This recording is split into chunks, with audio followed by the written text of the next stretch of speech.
Ooh. Hi, hello, everyone. Hello.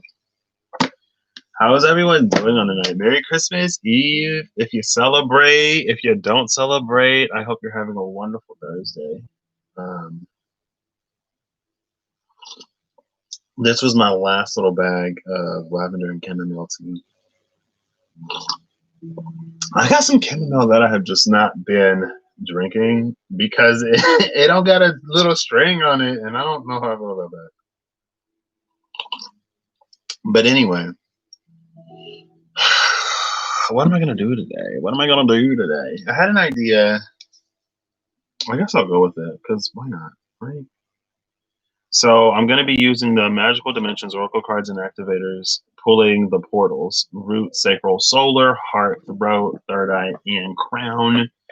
And then we're gonna use these babies to do a little bit of clarification, I guess, on, and it's going to change for everyone. So on like an expressive chakra, then this is going to be more aligned.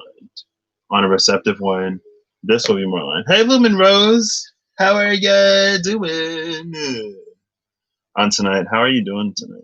I should probably move this tea over here. Oh, so let's decorate this space a little bit. I just got this like little key-shaped necklace, and I'm such a huge fan. Can you see it? There it is. I'm loving it. My mom was like, "Why do you want that?" I'm like, "Because I do, man. Because I do." We're gonna get the selenite ball. I got a little rose quartz here. I got some clear quartz. Sure, let's pull that down too. Why not? Ooh, ooh. Okay. Glad to hear it. Glad to hear it. There we go. You know, hold on, wait. Yeah. Let's put these down here. Just a few like crystals, you know? Let's crystal up the space. Let me get my singing ball. Why not? Why not? Where am I going to put these cards? I don't know. Oh, I'm glad to hear you're doing well. I had a whole box of honey buns that I was planning on eating because it's like a thing that I started last year. But I don't know. I only got like 3 of them down. And then I was like, yeah, I'm not gonna do this tonight. Honey buns and a peace tea.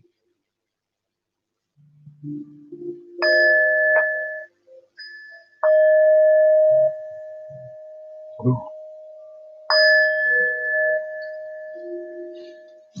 All right. I don't know if y'all can hear the Peaceful Meditations playlist.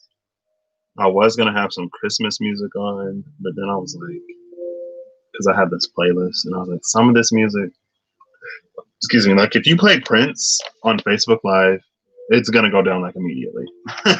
You can try it out if you don't believe me.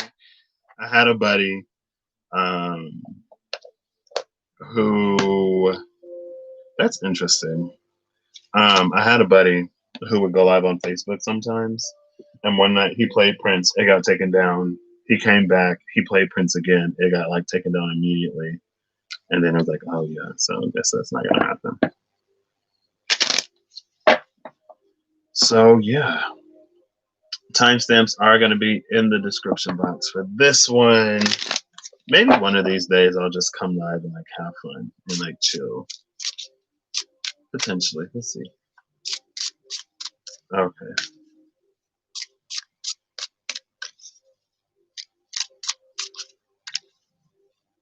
2 more. Oh, okay. Oh, wisdom number 44. Bottom of the deck is 43, 43 and 44.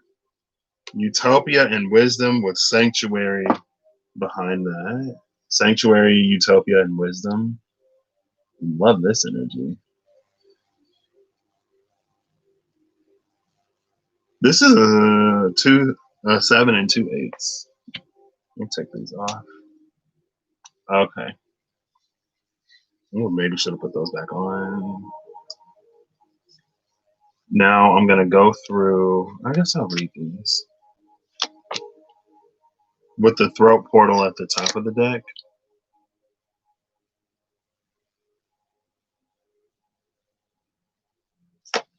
Interesting. And emotional freedom. Emotional freedom and utopia. Like, to me, I read emotional freedom as like leading to this utopian energy. You can see how similar they are. And then this throat portal and the moon are carrying very similar energies for me. And is that a blue-ish moon? Blue-ish moon. We just had one in Taurus. I think one interesting thing that's happening right now is opportunity. Like closing out the year. And I love it. I'm a fan. Like, I talk about her all the time. But one of my best friends, we caught up today. We haven't been actually chatting that much this year. Like, we've caught up maybe like once a month in a good month. Well, yeah, I'd say about once a month, twice a month in a good month. And it's interesting that, like, even when we don't sort of talk, and even like our journeys are very individual, but like they kind of not mirror each other, but they're reflective of one another, definitely in some ways. And she's one of my favorite people that I love reading for.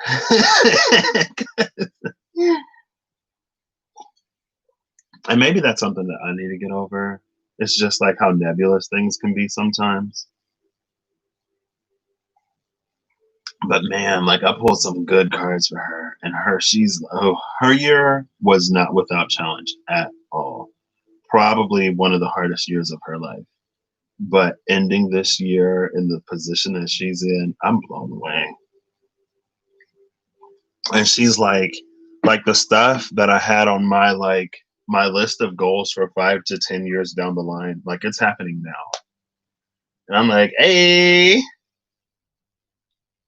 love that energy. I'm a fan. Call me a fan. Ooh, excuse me. 1 second. Sorry. Okay. I'm trying to find these portals. Oops. Oh, okay. Third eye. So we're starting out with the upper ones. Oh, okay.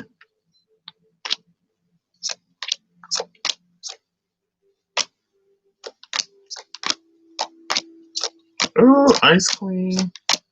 Ice Queen is probably one of my favorite cards in this deck. Oneness was in reverse. That's funny. That'll probably be the only card in reverse because this is an all upright deck. Root Portal and the Heart Portal together. Love that. Then the Crown Portal. So I think we only need the Sacral and the Solar now.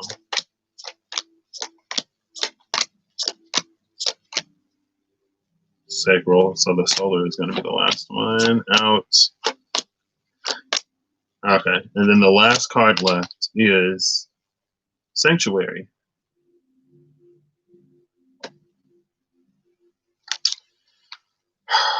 So wisdom and utopia. There's a light here in wisdom, and I think it's the light of this utopian kingdom. I think this speaks to, I guess, awakenings in the space of what? Now the bottom of the deck is reflective truth. I hope this chain doesn't get twisted up. I can see it happening. Oh, it's fine.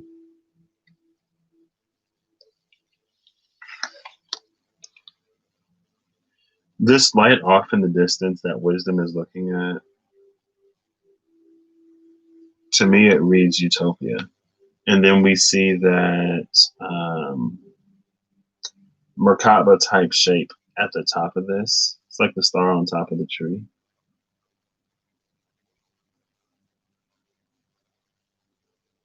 And it's that kingdom of light that is within us. And I guess I'll do these how they came out.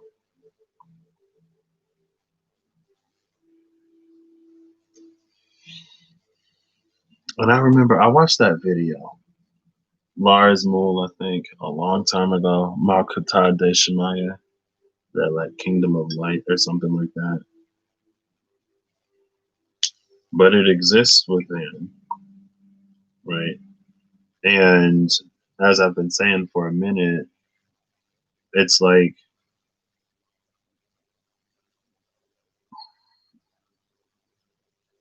knowing the hierarchy of things, I guess, that most things that transpire on the physical can be influenced on the mental and the spiritual. I mean, they all influence each other, but it's easier to go from top to bottom than it is to go from bottom to top. Excuse me.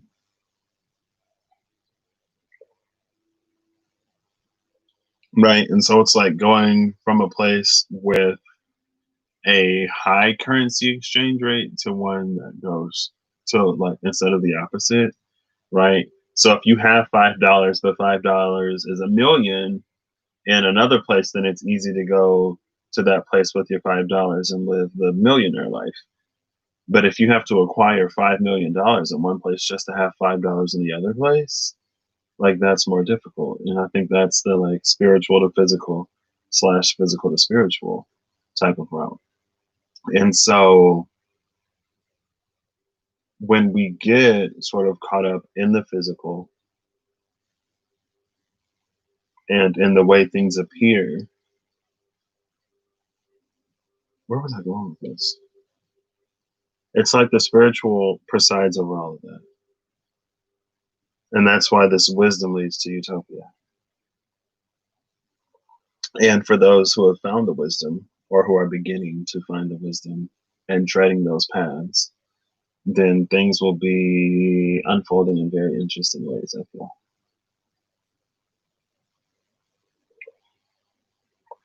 And for those who are, I'm like, I've been watching some Amazon Prime stuff lately, kind of sort of to pass the time. And one of the things that came up was Beyond the Secret, The Awakening. And they were talking about how in The Secret, there was like, thoughts become things and blah, blah, blah. And some dude was like, I was like confused, like why The Secret wasn't working. And so I went back and I found some of the people and some other people who use the law of attraction to do stuff. And in the second one, they were like, well, yeah, it requires action. Like it's more than just thinking. I was like, okay. But how long was that out there before we sort of got that clarification? And I feel like there are these things that are like almost inherently gate kept by nature. So even if you have the information, it won't do you much good because I guess you wouldn't have the key to knowing how to use it. Sorry. Let me put these readers back on. So wisdom is psychic intuition and truth. Utopia is peace, serenity, and paradise. And then again, we had sanctuary at the bottom of the deck, but now reflective truth is at the bottom of the deck.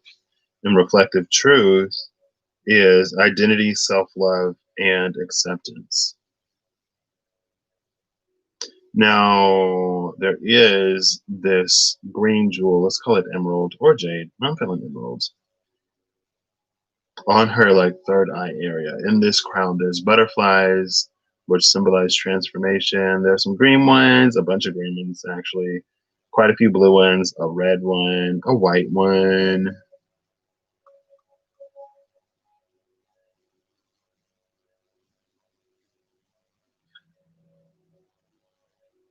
But this mirror feels like ethereal, right? Instead of like, oh, this person is mirroring me in that way. I feel like with that reflective truth and wisdom and utopia, I think that's us mirroring and reflecting our higher self or our higher potentials. Let's put these back over here and let's get into this. So we'll see. I'm not necessarily sure how this will work or what are you doing. I kind of did a whole series of this on the other channel. They're in a playlist. That's something I've kind of been utilizing more because it's convenient. Um, and what was I going to say? It was interesting, some of the things that came out. I did like more aligned and less aligned. More aligned to what we're coming into, less aligned to what we're coming into. And some of them were counterintuitive. Some of them kind of sort of felt like things that we've been guided and instructed to do in the past. But when you come to a space of leveling it, it isn't necessarily temperance and the conqueror of swords. Then it's like it's not as effective, right? It's like if you're not using a calculator and you're doing really, really complex math, it's going to take a lot longer than necessary. But it's like before you can use a calculator, then you have to learn how to, it's like you got to learn how to solve the problems, because when you encounter a problem in real life, like you're not necessarily going to be given all the information. And you're not going to be asked straight up, right? It's not going to be, you have 5 apples, Bobby has 3 apples, and Jill has 10. How many apples do you have altogether? It's like you're going to know that you have the number of, you may have more apples than you thought, but you're going to know how many apples you have. You're going to have an idea that you know someone who has some apples. If you know who that is, you may know how many apples they have. You may not know how many apples they have. And then it's like you got to figure out why you're even counting apples in the first place. Like, is it like, and Bobby gave Jill all of his apples, and then Jill gave you half of those, and you donated all of those apples to charity. How many apples does Maxine have? And it's like, Maxine, well, where does she come into the equation? It's like, well, Maxine is one of the people that the charity benefits. She already had a few apples that she didn't know about. These sort of round those out. I don't know. I do know what I'm talking about. I feel like I'm just rambling that. Oh, it's fine. It's fine. Oh, I've been resting so heavy lately, y'all. I need to rest heavy lately. I've been trying to keep myself awake, enjoying all the things, enjoying the fruits of my labors, I guess we could say. Okay. So I'm going to pull top and bottom for all of these. And I'm going to get this ready to TIMESTAMP these up. 1 second. For the longest time. Why did that song just pop into my mind? That song is not popping into my mind in a minute. For the longest time. Oh, Abby! Sorry. I just reconnected with one of my best friends a few days ago, and she gave me such good advice. She's just a really great listener. And she's one of those people that, like, I can live all of my contradictions out with and not be sort of like, because she listens, I feel like she gives really good advice. Because I'm the type of person who takes multiple things into account whenever I make a decision or a choice. But sometimes I think it's like I can be too understanding or I can try to be too understanding. I can be too like lenient, or I can give a little bit too much grace to the point where I kind of sort of maybe overextend in ways that I shouldn't. Um, and so that was really, really, really nice catching up with her. Also, hold up, because I think,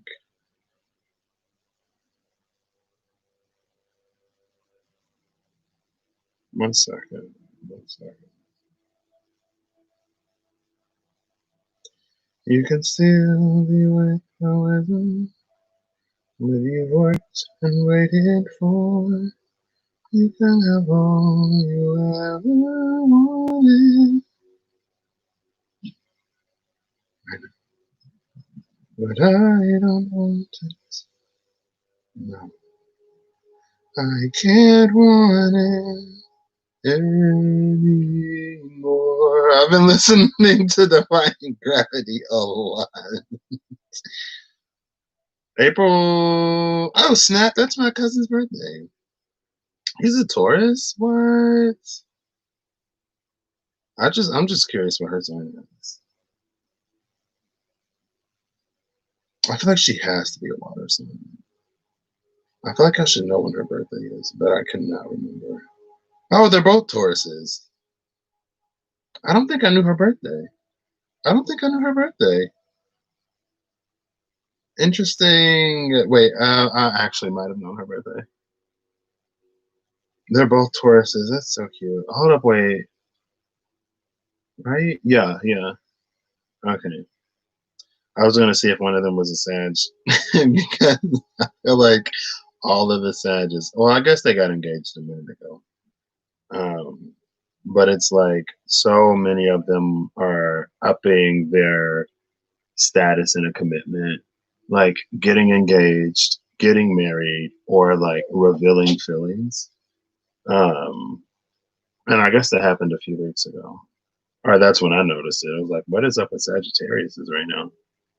Um, that's what I'm doing. I'm got distracted, y'all. I'm sorry. Okay.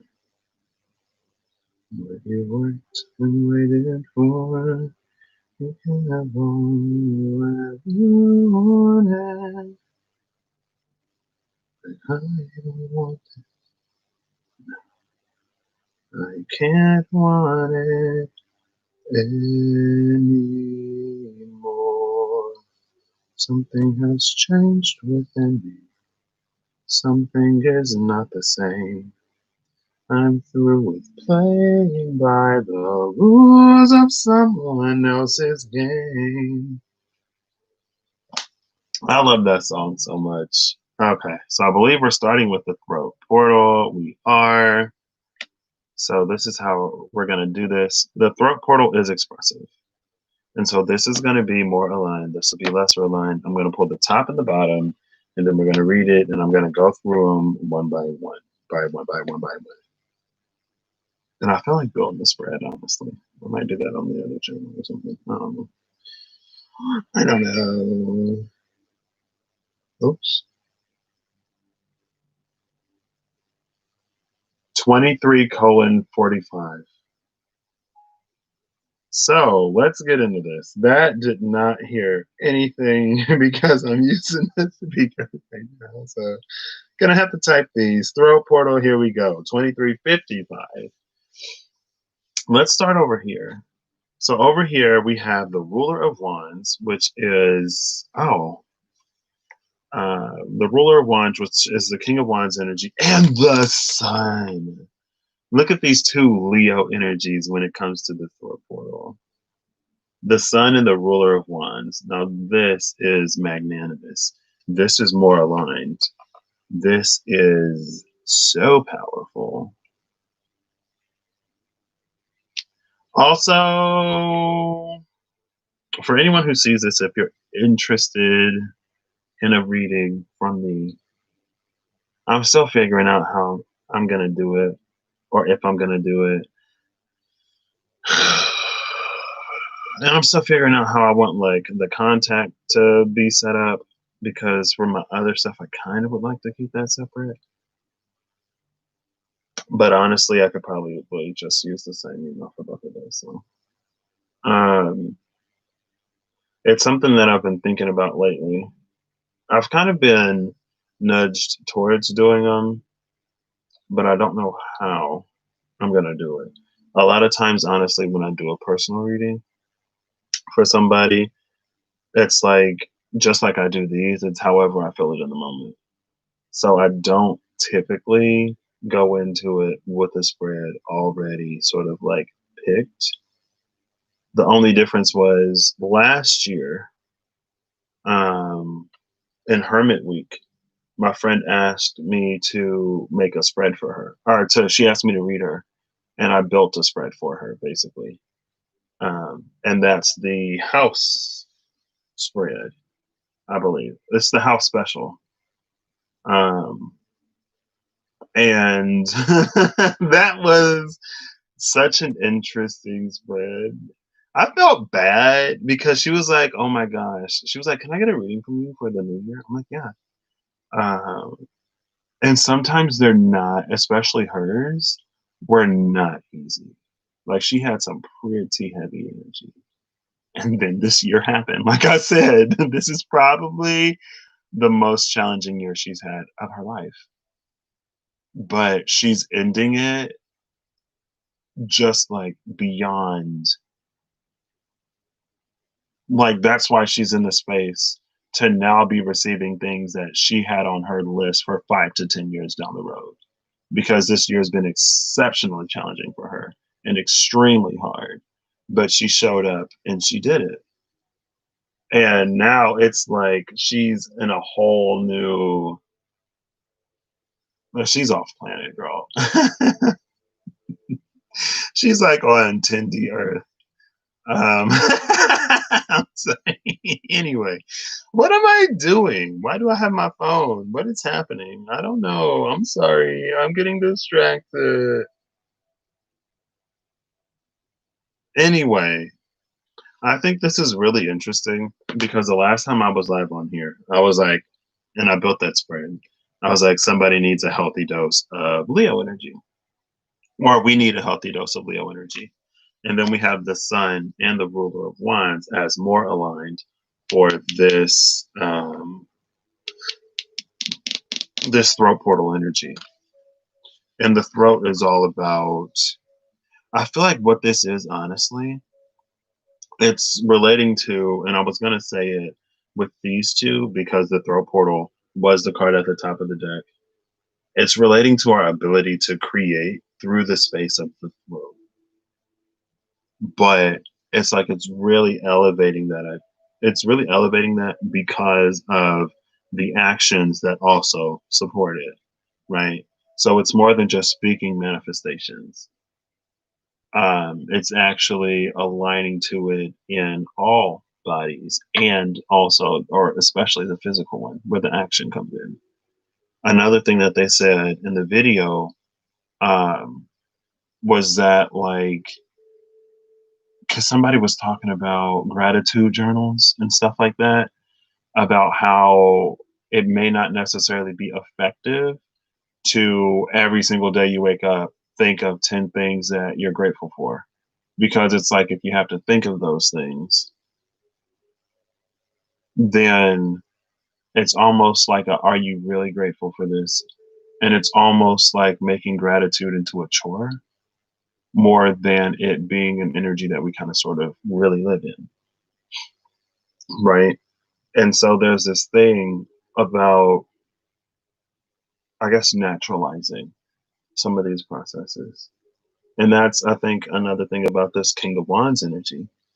And when I see the ruler of wands, I need to stop. I need to just like call these the rulers and quit equating them to other energies. I can take that challenge. Every time I see the ruler of wands and that Ouroboros snake biting its own tail, I read that as like us keeping our ego in check. And so we're following the sun. We have our egos in check. And because of that, we're operating, moving in a way that makes us these luminaries, right? And I remember talking about the throat portal or the throat chakra. And it was like, we can speak all day long, but if our voice isn't connected to the source of the power, then it's like it's flat. The words are empty. It doesn't really hold much power. Like it does, and it's better than nothing. But when you're not connected to the source of that power, it doesn't really do as much as it could do. Now, on the lesser aligned side, we have the Lovers and the Ace of Swords. This is interesting. So, whenever I look at an Ace of Swords, I always look to see where the crown is in relation to the hilt of the sword. Now, in this Ace of Swords, the crown is above the tip of the sword, and if you can see that, like, there's a bubble or a ring around this sword, so the crown is never going to, like, it can't penetrate this. Basically, we have that hidden moon or that eclipsed moon, this laurel wreath, and all of that mysticism on the hilt of this sword.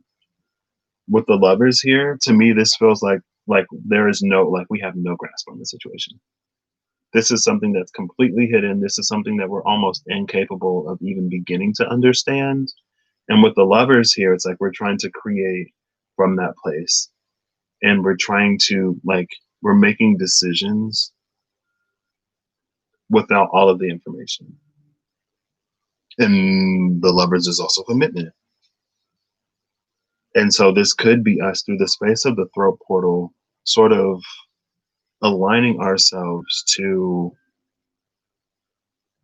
prolonged tests, I guess I could say, and not really understanding the impact of how we interact with the world around us in more subtle ways, right? Because swords here, thoughts, communication. So it could be thoughts or like words spoken. I guess thoughts are spoken words. It's word. It's the word, either spoken or internalized. And it feels like, again, coming off of this and talking about everything that I've been talking about, it's like I feel like there are these words of power that we kind of sort of use and speak sometimes, but they're empty because they're not connected to anything. There's no weight behind them. It's all hot air. So breath work might be something that you want to get into, because she was talking about breath work. She's like, "Have you ever done breath work?" I was like, "Kinda, but not really," which is basically no. um, but that's what this is.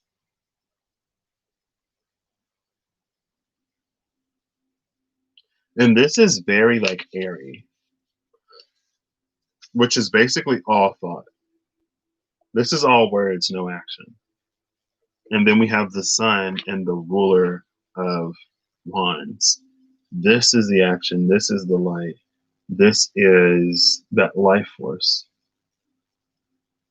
It's like our actions, aligned actions, giving life and light to the things that we wish for it to be.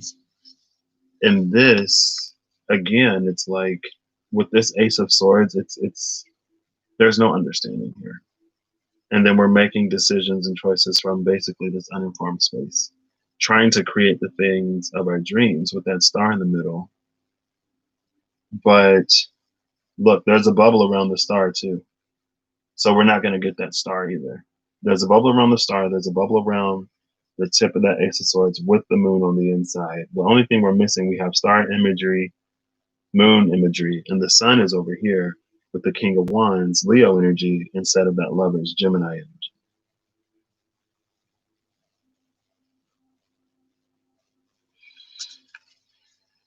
I feel like that could also be indecisive in some way and inconsistent over here. And since it's inconsistent, then it's like, again, things fall flat. So let's get into this next one. What is this? I don't know. Take them how they resonate. And it's like, take the information that I'm giving you, and in your own mind, in your own life, look at ways that you can kind of sort of shift to the more aligned side and shift away from the lesser aligned side. Or at least begin to think of ways that you could, or just like think about it and see if it resonates with you. Sit with it and then be open to that alignment, and also, know that you have to put in the work and the action. Now, I think that, chakra meditation music and meditation and stones and crystals and Reiki healing and stuff like that, I think it's lovely, but I don't think it's a substitute for us doing the actual work that we need to do, right? It's like, I feel like a lot of those are topical or a little more superficial. And so if you have like if your arm, like if you're about to lose a limb, you probably wouldn't use a Band-Aid. Like there's some things that you can use a Band-Aid for, but if it's a little bit more serious, then that's when you actually have to go in and do the work. That's my little piece on that. But I'm also, if you probably haven't gathered it, I'm really big on the work on this channel because that's how we get there. And it's how we stay there more consistently. So next is the third eye portal. We're going to say this is 3620. All right. Third eye portal. Third eye is receptive for me because it's about perceiving. And so this is going to be more aligned for the third eye. We got the Three of Pentacles, which I kind of sort of love. I used to see the Three of Pentacles in this deck all the time. Like when I first got this deck, I would see the Three of Pentacles all the time. Three of Pentacles and the Ruler of Cups. So here's another ruler, this time of Cups. Now the Three of Pentacles has a rose and a compass. And so there's almost a Two of Swords energy here with that compass, but it's actually an ace because it's only one. And so it feels like this could be a space of indecision or a space of questioning, a space of wondering, a space of the physical not necessarily aligning with how we know it should be. And so it may cause a little bit of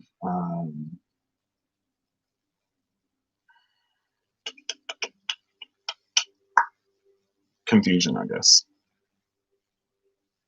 But in that space, we see this cooperation between the elements and we see this rose that blossoms. Now, in this card, we have a coin of air with the wings, a coin of fire, and a coin of water, I believe. And to me, that reads as, plants need nutrient-rich soil, they need water, and they need air and sunlight to grow. And then here we have this Ruler of Cups. Now, this Ruler of Cups is interesting because we see the crown on top of the bubble. Well, not really, because the third eye is at the top, like inside the bubble. And then we have the star inside the bubble again. And then there's this Ace of Swords energy that has like split into two. So with the third eye portal, this could also be the space of things that we can't necessarily prove. I think the space of things that aren't necessarily proven to us yet. But I think the message here is to continue working at it anyway with this Three of Pentacles. Because with the Ruler of Cups, this very much so reads as like you're doing what it is that you need to do, and you are more aligned than you may think that you are. And with this third eye portal, and with this Two of Swords into the Ace of Swords, and with the Ruler of Cups, it's to trust your vision more than your surroundings. Like trust that spiritual energetic more than the physical. Know and understand that in time, the physical will change when that energy is maintained. And that's why we have this fixed water here. It's being spiritually and emotionally, energetically fixed in the position of maybe also a north node energy, because I mean, it's the arrow is pointing north, it's a compass. But I need to stop trying to explain things because then I'll lose it. But it's this energy again. It's like as long as it's like when you're heading in the right direction, but you don't know that you are because maybe there's no GPS. It's a compass. Oh, that's what I was gonna say. It's like continue holding that vision and doing the work in the in between, right? There's something here about working with what lies on the other side of the veil. But since it's veiled, then it's almost like it's fallen through. And so it's this space where you have to trust that something or someone else is doing what it is that they need to do. And you have to continue doing what it is that you need to do because there is a period or a point where there is no contact. And if either side hasn't done what it is that they need to do, then the whole thing falls apart. It's not going to work. Now, the other side is always doing what it is that they need to do. On your side, it's like the things that you put in the time and energy and effort into, the things that you grow, it's going to be what you align to. Right. And so it kind of sort of is. It's like, oh, there's an informant on the other side. And that's like all you know. And so you show up at the rendezvous point, and it's like there's two people there. And either one of them could be the informant. Right. Now, again, they both would have something to offer in this case. One of them has a lot of stuff that you want up front, but it has lots of hidden fees and stuff like that. Not worth it. The other one has what you need, but it may require you again to do a little bit more work with this Three of Pentacles, but it's growing you in the way that you need to be grown. Like that's what challenges are there for. That's what growth opportunities are there for. Now on this side is the Nine of Cups. This is interesting. This may be that other informant, depending on what the bottom of the deck is. The Seven of Swords. I told you. Didn't I say that? I said one of these energies, the more aligned, one of these informants is going to be the one that gives you the stuff, but makes you work for it up front. This other one is going to give you the stuff up front. You're not going to do the things that you need to do to keep it, maintain it, to know how to use it. And they're going to charge you interest on top of that, doubly compounding. It's not great. Nine of Cups and the Seven of Swords, this is everything you wanted, but it does not pay off in the end. And it's interesting that this is coming in the space of the third eye rather than like the sacral or the solar plexus. So the Seven of Swords and the Nine of Cups here, this is sort of us being blinded by the things that we desire and being blinded by the things that we want. And maybe not going about getting them in the most corrective ways. So again, it's not sustainable. Like if both sides aren't, or like if all sides aren't fulfilling their duties and requirements, it's not going to work when it all comes together. It just isn't. And it's understandable when we're going through difficult situations or when we're being challenged to like want for it to be over as soon as possible or to just like get the reward. And so we may take shortcuts. There may be things that we don't do because we try to get around it. And there's no getting around things like this. It just isn't, unfortunately. In the third eye portal, I think this is related to our ability to see it.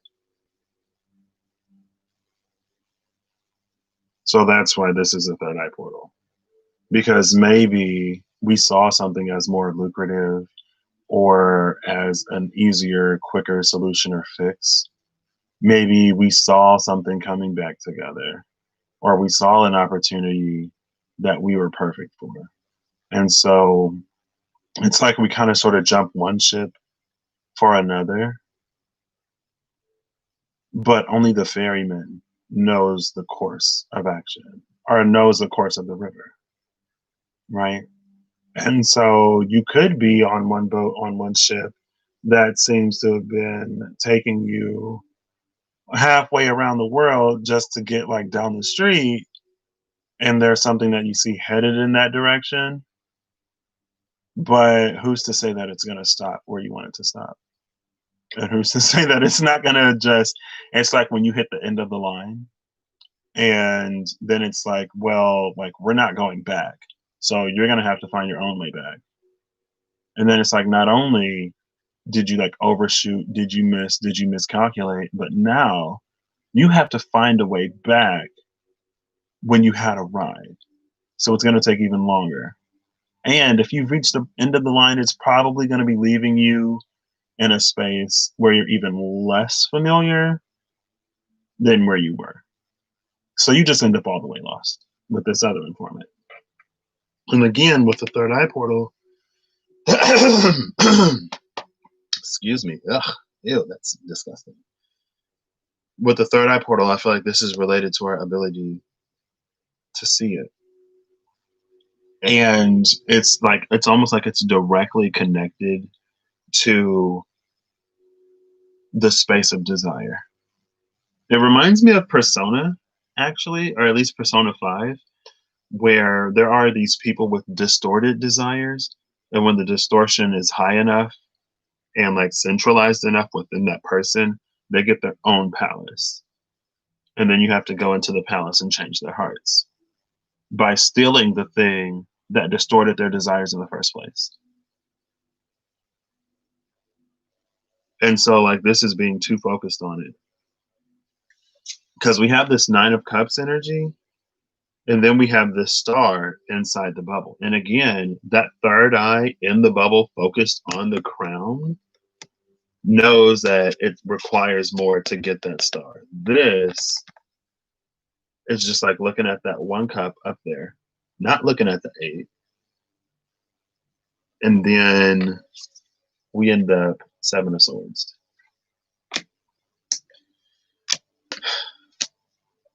Oof, I don't know. Take that one as, again, take them all as a resume.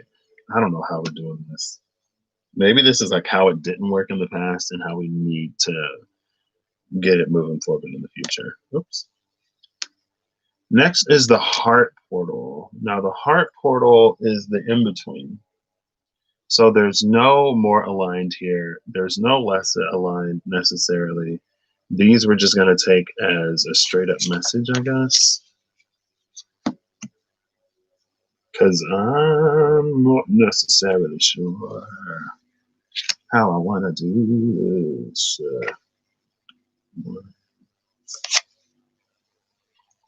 Okay.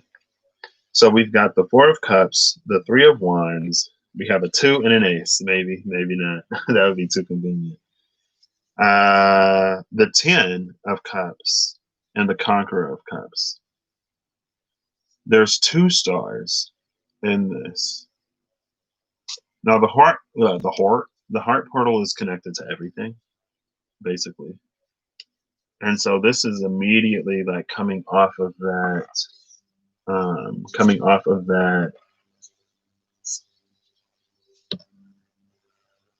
throat portal. Third eye is immediately coming off of the third eye. And I'm getting that vibe because we have 2 stars, but the third eye is looking at that higher star instead of the lower star, right? This is doing the work to get that thing that's out of reach rather than taking the easy way out. And then we have the Conqueror of Cups, which is a Knight of Cups energy that actually is the action that gets us there. This is fulfillment of self that leads to this more universal fulfillment through the space of the heart. And over here is the 4 of Cups and the 3 of Wands. Now, these 2 hands in the 3 of Wands have third eyes on them. There are 4 coins on them, each with growth. What is growth catalytics? I guess this is growth catalytics. Growth catalytics would be us It's like the situation is what the situation is, and the situation isn't necessarily going to change. But you can affect what you get out of the situation by how you tackle it and approach it. And there is a way to get where you want to be, even if you are seemingly nowhere near there. And that's the Three of Wands. Now, the Three of Wands is also the card of manifestation and waiting for the ships to come in, right? And again, we have another third eye above the other cups, the three cups upside down, the one cup upright with wings, and the third eye trained on that cup.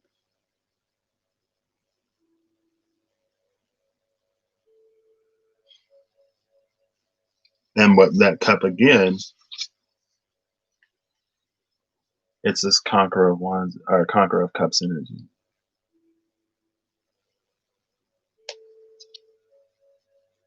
I feel like the heart portal is saying like we really, really have to be emotionally in a more base way and in an elevated way connected to the frequency that we wish to connect to. It's about resonance. It's about steady, maintained resonance.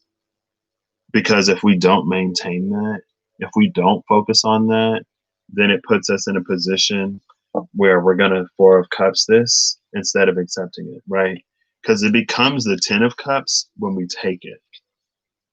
And the Suit of Cups from the 4 to the 10 are between the 4 and the 10. It's about accepting the thing that we didn't have the capacity to receive or appreciate when it came in, right? And the Suit of Cups is interesting because we start with the Ace, which is just the portal, the gateway, something brand new, right? There's the Two of Cups, which could be lots and lots and lots of feelings.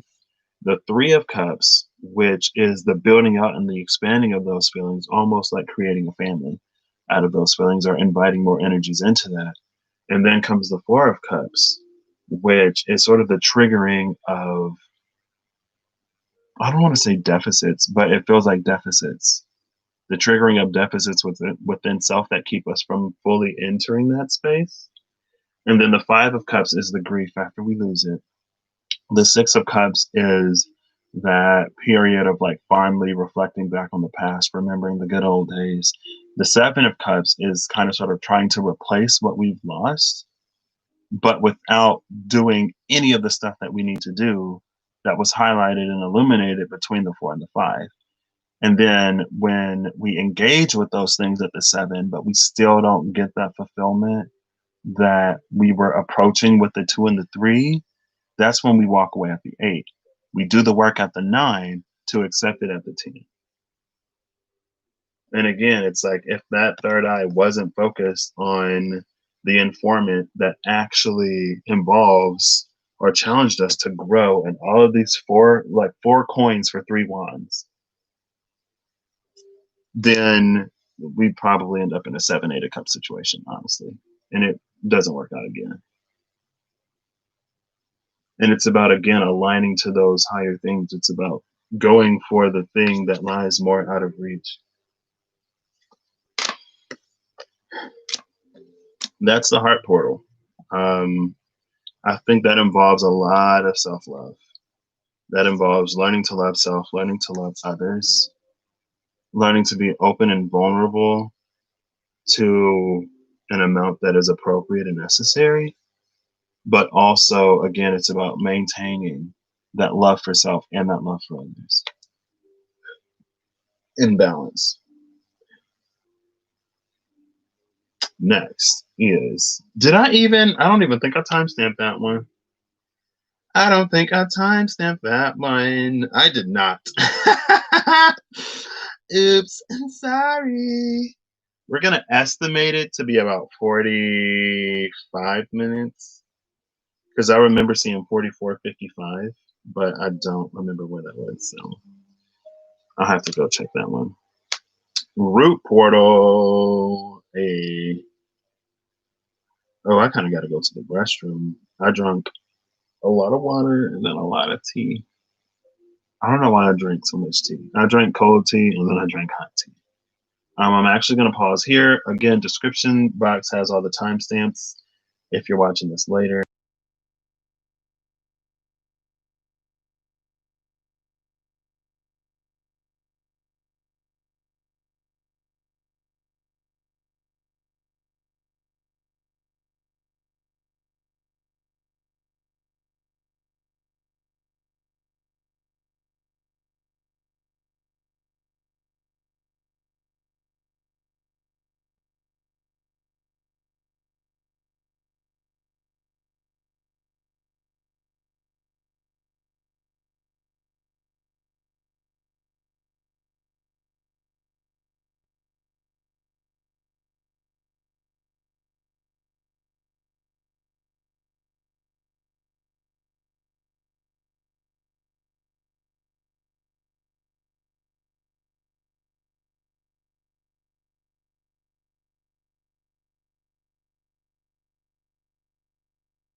All right, I'm back.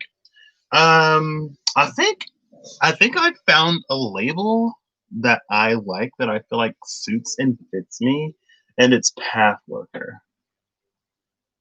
And it's interesting because when I first got the SKT, she was like, do this little thing to find like basically your guardian spirit in this deck. And mine was the Necromancer, which is the moon card. I mean, I love the moon card, so I wasn't surprised. I'm a Pisces with a huge 12th house and some 12th house energy. So again, not surprised. My Mercury is in Pisces in the 12th house, so that's where my brain is. Sorry. Um, but yeah, I think path seer, path worker is where it's my thing. And honestly, like I've mentioned before, that's why I got into the cards. I got into the cards to help illuminate things to me, obstacles, blockages that I did not see and that I like wasn't working on. And I cried the first time I did a Celtic Cross because it really called me out on some things that were very sort of big for me at that time. And it put me in a position of having to like face it and accept it. And I wasn't necessarily comfortable with that because there was a lot of hurt behind it. But I mean, That was 2 years ago. I'd done the thing, and now, yeah. And I talked about path working before, it just sort of came to me. And I guess in my mind, it's about removing blockages and obstacles. In some ways, it's about illuminating them in other ways. And it's not necessarily like laid out, which is why a lot of times I kind of sort of leave things ambiguously, because it's just like, this is a potential path. Like, I'm not going to tell you like how to get on this path or how to walk this path. At most, like, I could give you an idea of where you may find like an access point, but beyond that, like, from the time you get on the path to the time you reach the destination, I don't know. I don't know in my own life. But it's like, things will be confirmed and validated for you when you're sort of on the right track. And when you stop, you feel it. Anyway, I don't know why I just felt like clarifying that or mentioning it. 101 15. 101 15 for the root. So let's get into this. The root, I'm going to read as receptive. No, I think the root I'm actually going to read like I read the heart. I think I'm going to do sacral receptive, solar expressive, throat expressive, third eye receptive, heart, crown, and root. No, wait, okay. So we receive at the crown and we ground it with the root. So I'm going to read root as expressive, crown as receptive, and then the heart was like both expressive and receptive. It does that. Okay. So this is where we're going to start. Ooh, starting with the devil. Oh gosh. This is going to be interesting for more aligned with the root. Well, I guess it is the underworld, right? The devil and the seeker of cups. How is this more aligned? Now, the energy of the devil is about overcoming challenges and obstacles. Right. And actually, back when I first got into tarot, Biddy Tarot is a resource that I used a little bit. That friend who did Facebook Lives, he was doing tarot, and I was like already doing it, but not necessarily like deep into it. So it was like last February. And he was like, "Yeah, I use Biddy Tarot," and I was like, "Okay." So I got on Biddy Tarot for like maybe a few weeks, and I was like, "Okay, yeah, I'm done with this." Anyway, it's a great resource though if you're getting into cards or if you're into cards and you just want some more meanings. It's an amazing resource. But that's one of the things that they put on there about the devil card. It's like, it's time to level up. It's a card of initiations.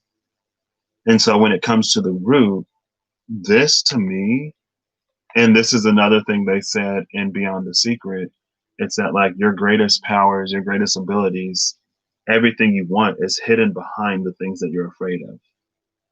And that's what this energy reads as.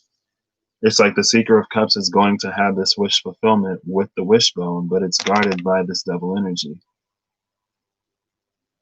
And it's like,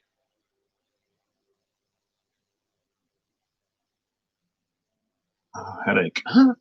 It's like, I just lost it. It's like a whole little conversation I had in my head. Devil energy is inside the bubble, like all the way inside the bubble. And that's where the star was on the ruler of cups. It was inside the bubble. So yeah, it is. It's hidden behind our shortcomings. It's hidden behind our weaknesses. I would say honestly for this one, look at the seven deadly sins. whichever one you struggle with the most, or whichever ones you struggle with the most, work on those. Focus on those. Like my big two were like sloth. Well, sloth is pretty much the only one now. When I was younger, like wrath was huge for me. But when I got out of wrath, and because of other things that happened in my life, I picked up sloth instead. Like sloth heavy and gluttony. Sloth and gluttony were my two for a minute. Gluttony just kind of sort of disappeared within the past few years. And sloth was the one that was my 2020 challenge. So it's been a very intense month and a half of getting over that sloth. But because of that, it's like now I'm open to receiving everything that it is. And honestly, it's almost like because that's when you're able to be your best self, regardless of the situation and circumstance, right? And so it's not like, oh, I was upset. I had a little bit too much of this. I relapsed for a second and I missed out on that opportunity that I got and I lost it. And there's no way to get it back. That's why overcoming this is so important. Because again, I feel like it's about anchoring ourselves in the new energy. And it's perfect for this root because in the root portal lies all of those traumas, but also in the root portal lies all of our dreams, our wishes and hopes. And it's like this little, it's a seed. And it grows into whichever one we feed into more. It's like it kind of sort of grows both of them at the same time, but they kind of compete with each other in a way. And it's about, rooting up the things that we don't really want. But like straight up with the root portal, more aligned root portal energy is facing head on those challenges, overcoming, accepting this initiation to level up and release ourselves of all of that. And that's where these journeys end up. That's where these journeys lead us. Like with the Seeker of Cups, we've already seen the Ruler and the Conqueror, both over here. Like Court Cup energy is coming out on the more aligned side every time it's come out so far. The only one left is the Sovereign. Well, technically, like we've had a Court Cup energy in different decks, so any of them can come out next because it hasn't come out in both decks yet. But these journeys, these spiritual journeys, again, they start with these like, oh, I want more money, I want this, I want that, but eventually they lead us down here. And that kind of sort of is the pool of the good informant, honestly. Like I talked about earlier, it's like to get everything that you want, it's gonna require you to do some work, some growth, and some elevation. And that's why a lot of times we go for the easier, like seemingly quicker, seemingly more immediately met route, even though it's not sustainable, permanent, and we pay for it. Like we just do. And so it is a little bit of a carrot on the stick, honestly. But it's like it's for a good cause. It's for a good reason. It's to get people to grow. Because then it puts you in a position to really be able to do it DIY, right? To do it yourself in some ways. Or to cooperate in the doing of it instead of like doing it all yourself. Now, on the lesser aligned side is the moon and strength. Here's that last of the Leo energy, right? Because we saw the Ruler of Wands and the Sun card. Now, strength is here with the moon on the lesser aligned side of the root portal. Strength in the moon, honestly, is us. It goes back to that Ace of Swords and the Lover's energy of us not tackling, not handling these things that lie submerged under ice in the root portal. And because it's so iced over, there's no way for us to peer beyond this veil to perceive this truth. And in the strength card, we have the sun, the moon, and the star. all in one card. But it's almost like the moon is eating that sunlight to create this star that lies within. This is an energy of like really baiting, right? It's like this energy may bait you into growth. Carrot on the stick on it when you're on the treadmill. This one is like leading you right off the cliff. It's like you get this new car that you wanted and you're driving around and you're using the GPS, and one day it just navigates you right off the side of the cliff. And by the time you're in this car for as long as you are, it's like you don't even question it when it's leading you off the cliff. And then you just end up over the cliff in a worse off position than when you were when you started. But I feel like that's this energy. It's like the moon, and like, look, the moon is bigger than the sun, and the star is also maybe as big, but it looks like it's a little bit bigger. Yeah, this moon energy is rolling out. And look, it's the same configured moon too on the other side. This is the energy of a darkness that swallows light to make itself appear brighter. And so, like, if you were, or like if this was like a relationship, this would be very toxic and sort of narcissistic. Like, you're nothing without me. No one else is going to love you or want you or appreciate you or whatever.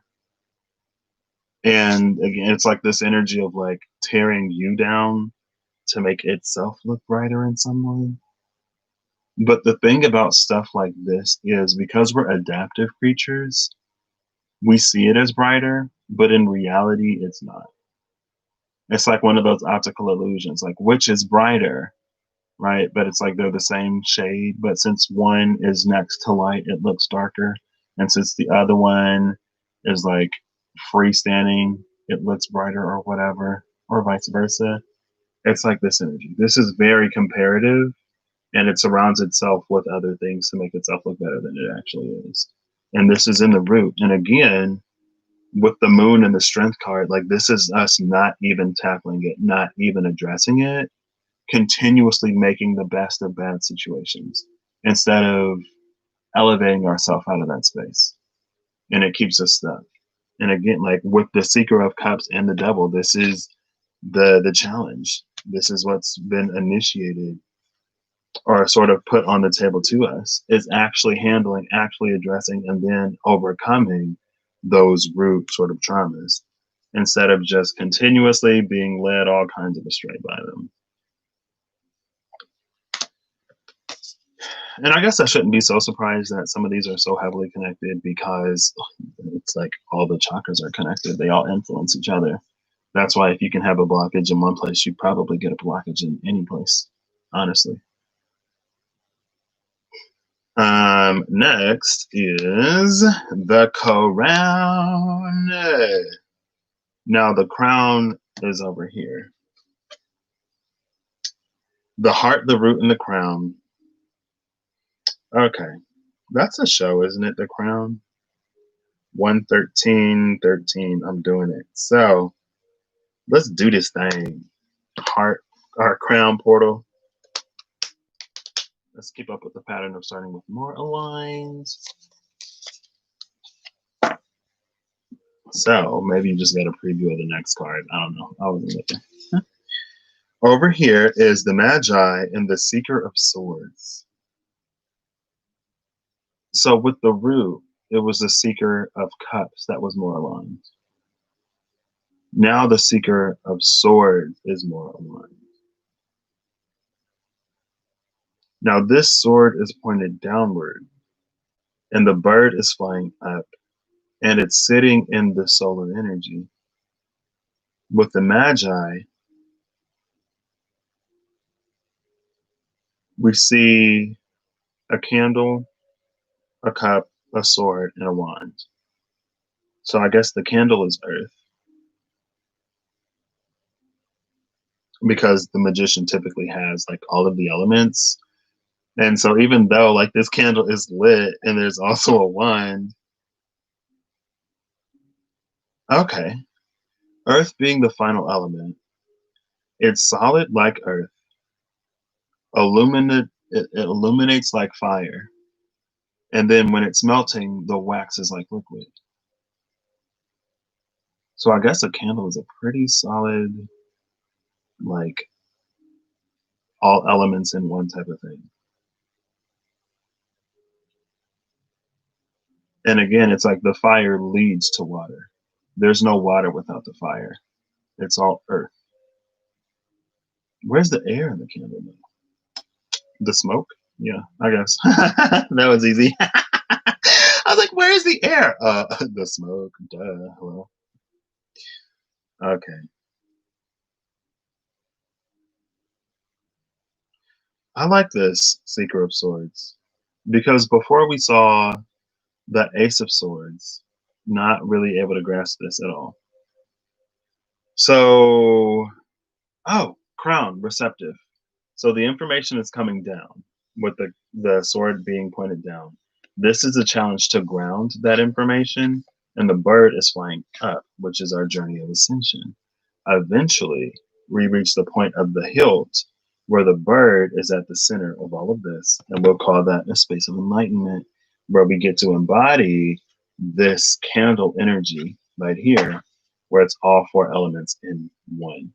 Now there's a heavy, heavy, heavy masculine influence on whether or not we come into this because the sword and the wand are crossing that candle.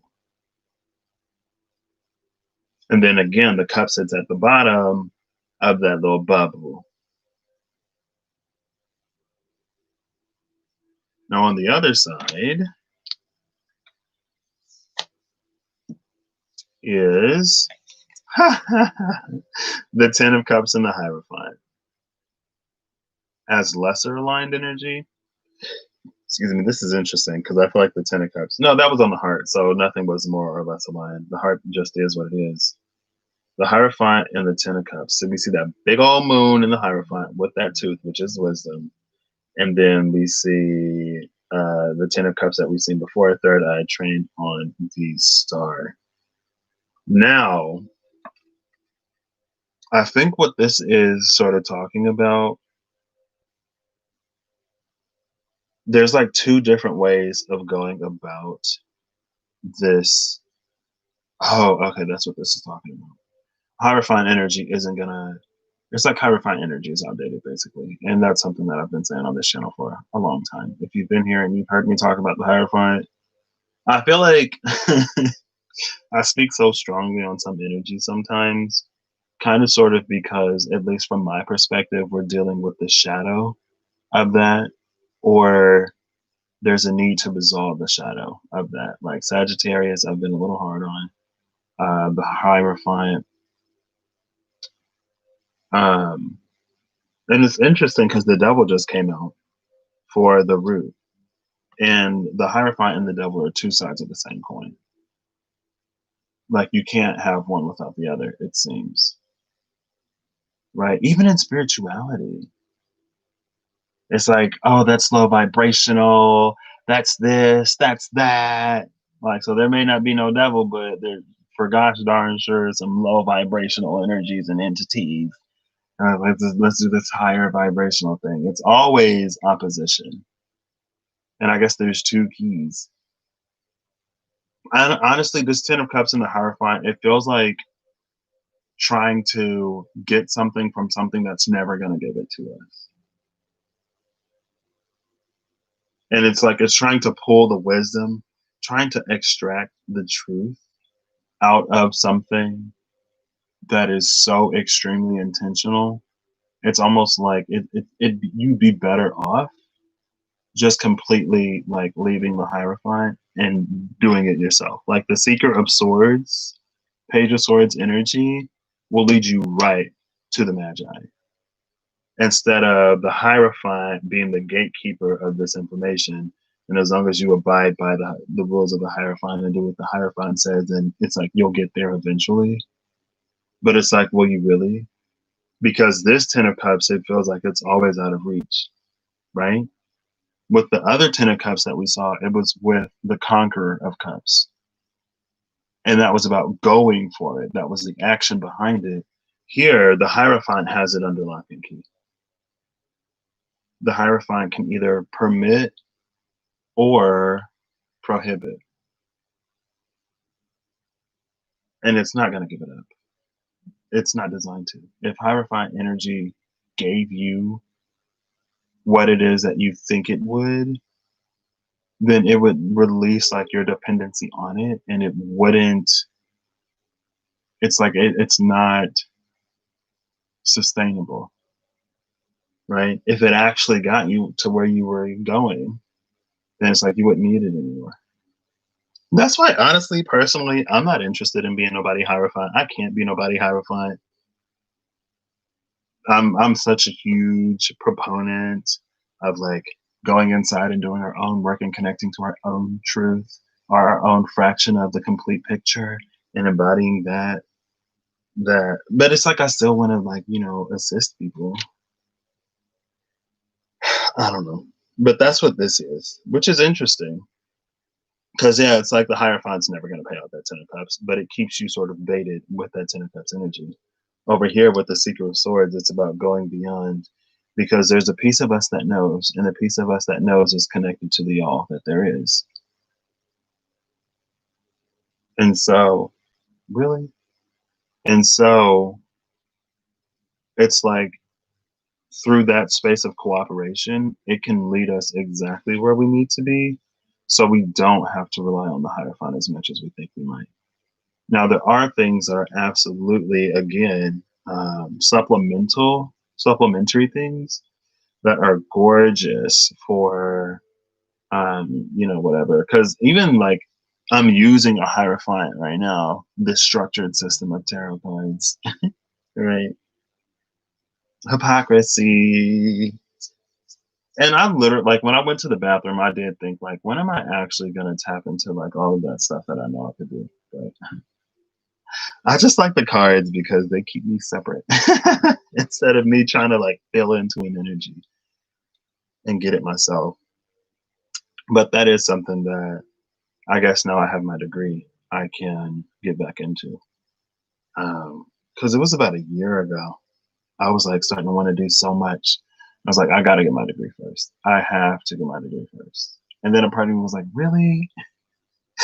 Like, I don't even want to work for it anymore. Like, do I really have to get my degree? But I was like, Spirit, like, this is important to me that I get this degree. So we're going to put a pause on everything until I get this piece of paper. But now that I got a piece of paper, I'm like, what was all the stuff that I was doing again? It's so much. And I've just been playing video games. I've been enjoying the fruits of my labor and the gifts that have been given to me. So, so grateful. Such gratitude for that. Anyway, back to this. But because, like, even when we do use a tool, there's still something that we can put on it. And that's where this comes in. And it's not that, like, if you don't read intuitively or if you use traditional meanings and you're a bad reader or whatever, then you're not, like, you're operating on this level of consciousness because you can't intuitively read cards. But again, it's that, like, that inside of you, which is connected to all that there is, can find ways to get you the information that you need. And then it's up for you to take on that information and to use it. This is the utilization of that information to create something, or to learn the process of creation yourself. This, again, is like relying on the Hierophant to release to you these things when it sees fit.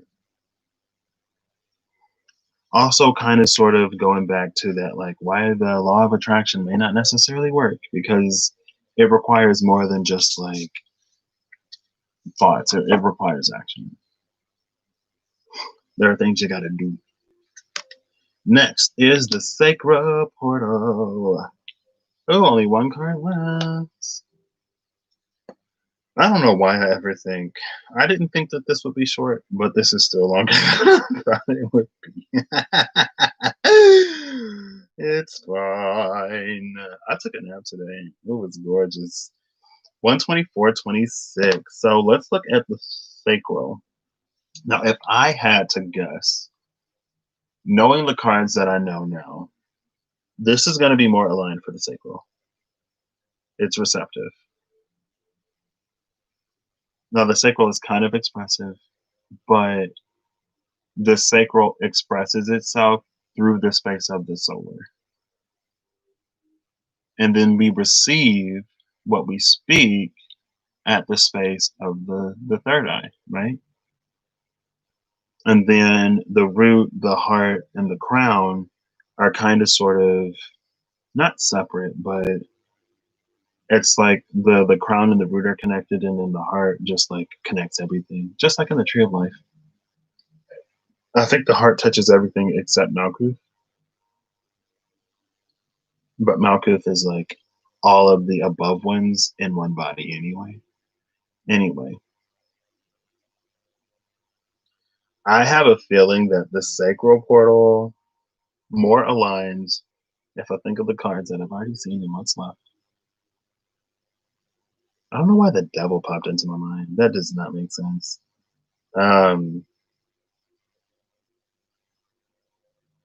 We might see that Sovereign of Cups in this round somewhere, but I shouldn't predict because I'm not psychic. I can't see the future. I can kind of sort of tap into the space of the future, honestly, which is interesting sometimes because it's like when I was tapping into the space of the future, like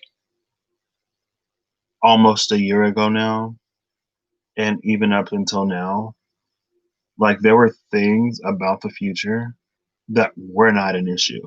Like my eyes, I'm talking about my eyes. Like when I tapped into the space of the future, my eyes were not an issue. Every single time I tapped into it. And come to the end of the year to find out, hey, you got cataracts and they've been taken care of. I'm like, oh, okay, yeah, that makes sense. Oh my gosh. Now, some other things about the future is malleable. It's not necessarily set in stone. Anyway, back to this. So, the 8 of Swords. Oh gosh. With the 10 of Swords, we got 18. We got the Star of Swords. No, this is the Moon. We have the Moon of Swords, which is more aligned sacral energy. Now, there is a third eye. This is interesting. In the 10 of Swords, we have hands palm up. And the 8 of Swords, we have hands palm down. And the 8 of Swords are at the top of the card. The 10 of Swords are at the bottom of it. And so it almost feels like this.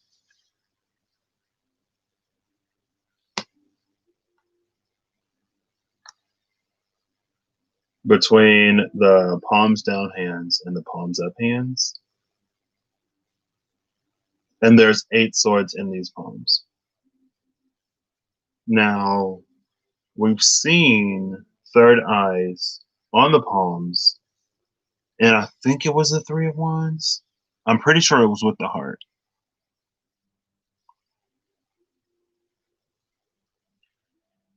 Oh, but since the palms have been pierced, the third eye is free, right?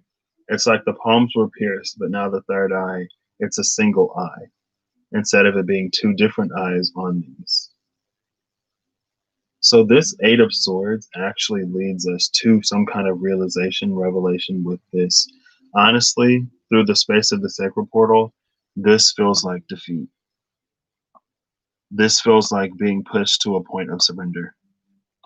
And when we were in our darkest moment, when we were pushed to that point of surrender, that's when we were open to seeing the truth or to seeing a different truth.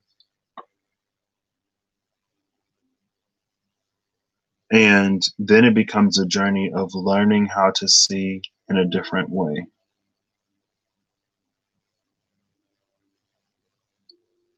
And it's also interesting because in the 8 of Swords, our hands are tied with the threads. And in the 10 of Swords, they've been pierced.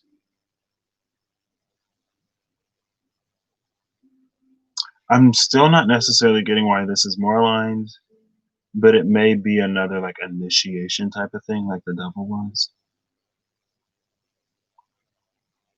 Because it feels like when we were blinded, we did a bunch of stuff that did not work out for us in the end.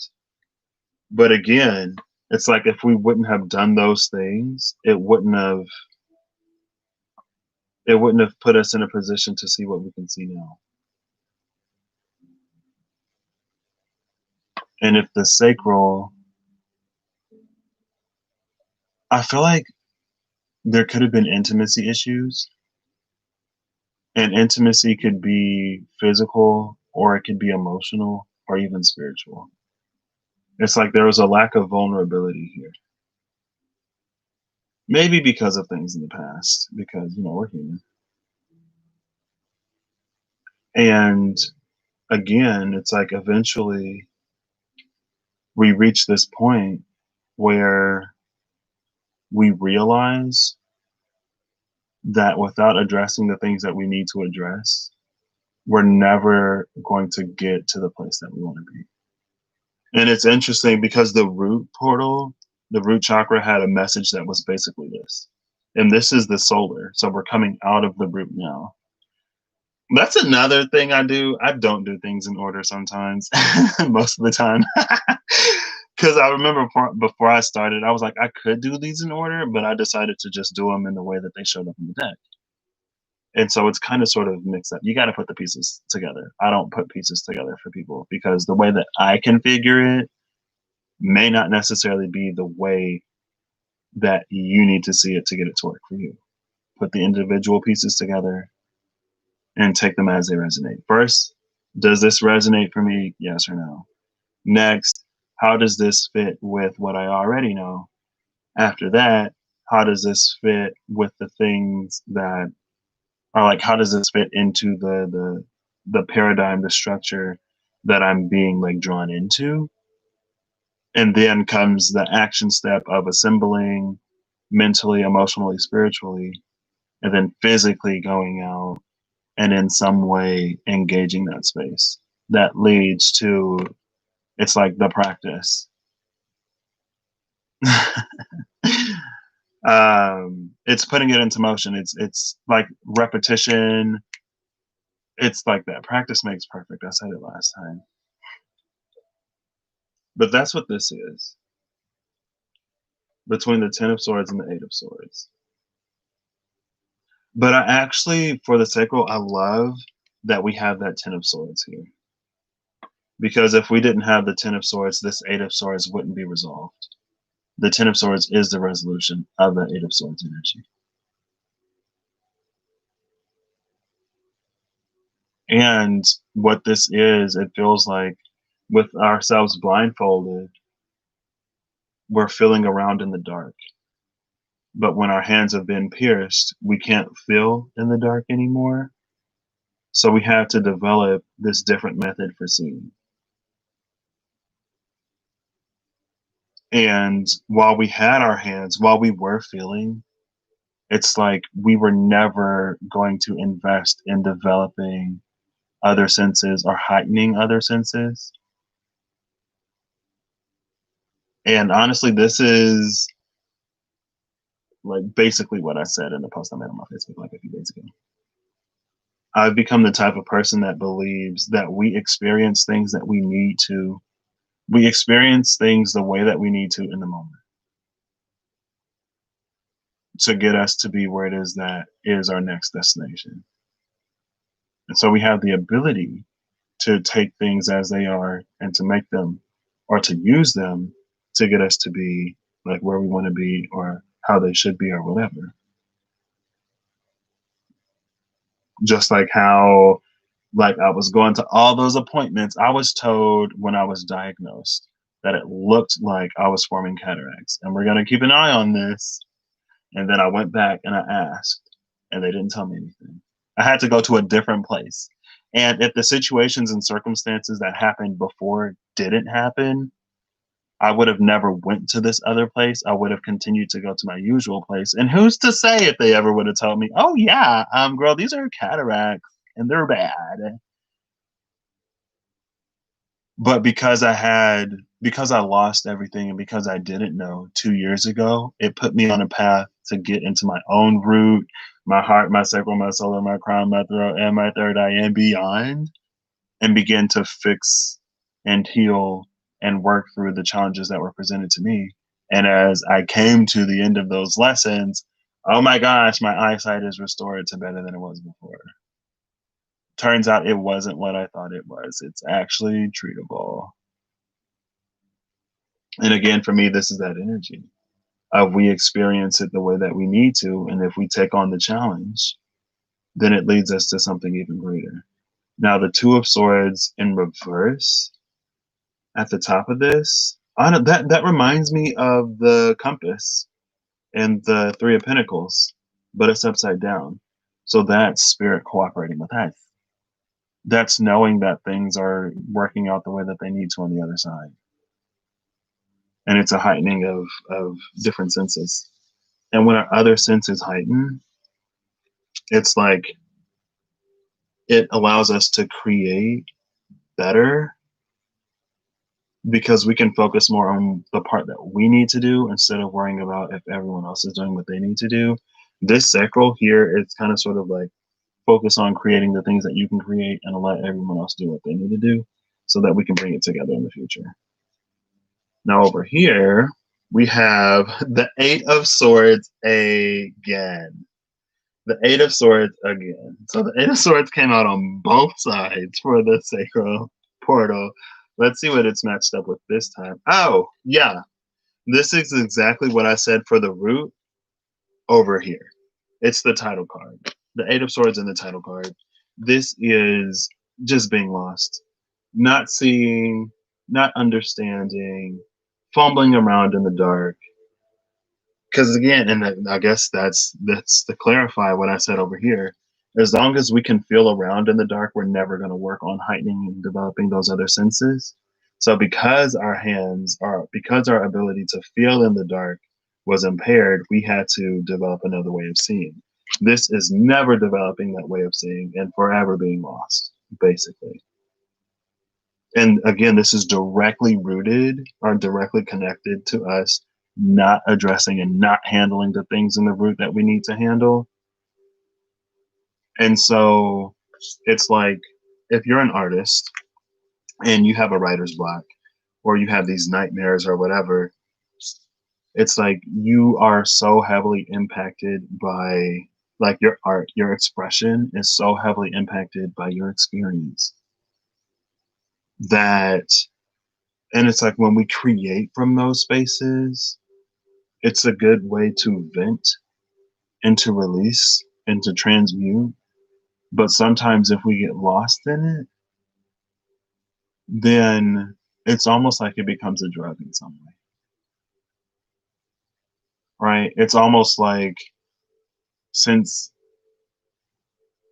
it's almost like in some ways it's like we gain a little bit of notoriety or comfort in the creation of those things from those twisted places that it's like we purposefully engage with and with situations that we've outgrown to have material to create with.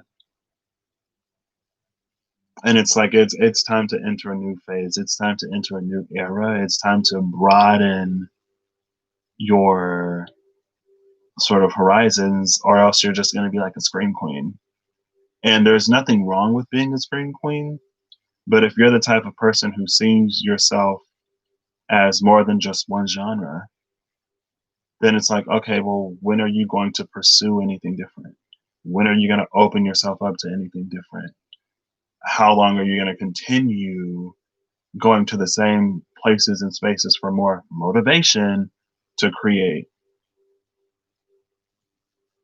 And I think that's when the sacral and the root can kind of sort of, or like that's how the root can rot the sacral in some ways.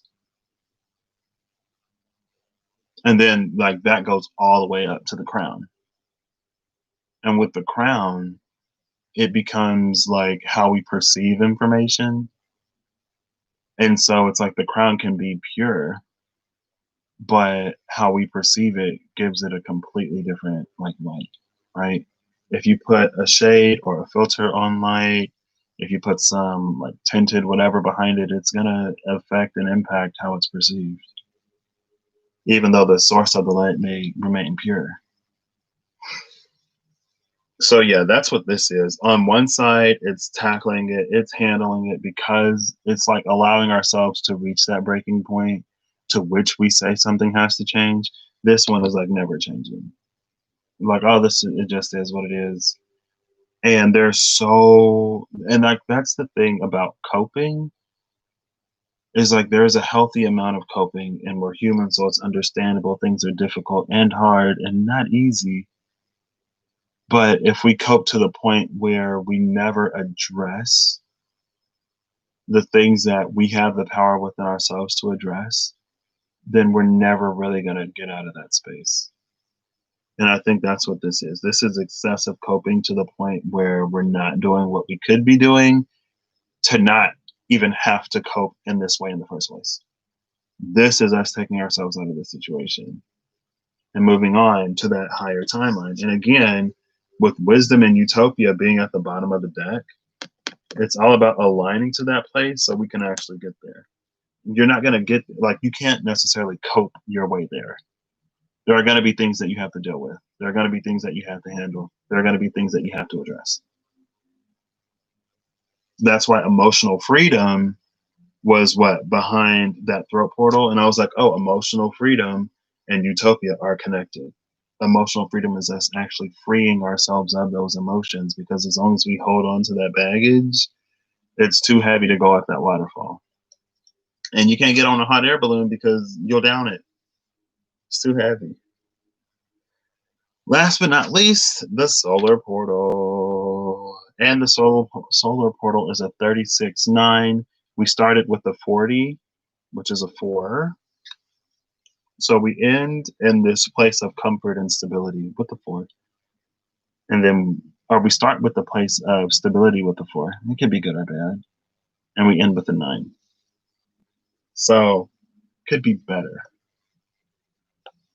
Right? So, solar, let's get into this.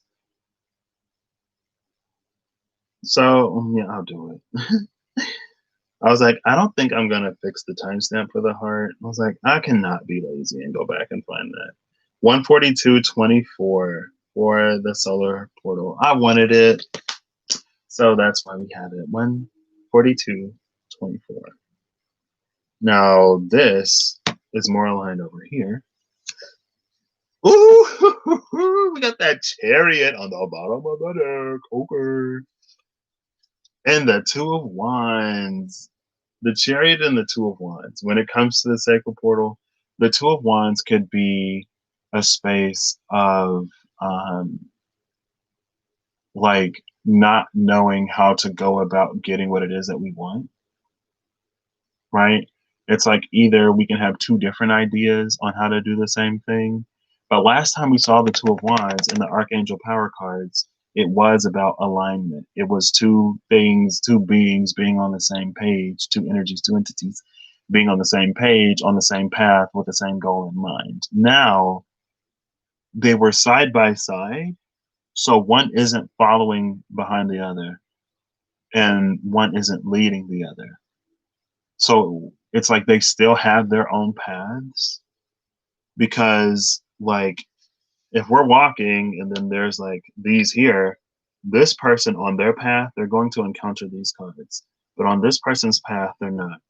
And so while they're headed in the same direction and while their paths are sort of parallel and connected, they're not necessarily the same.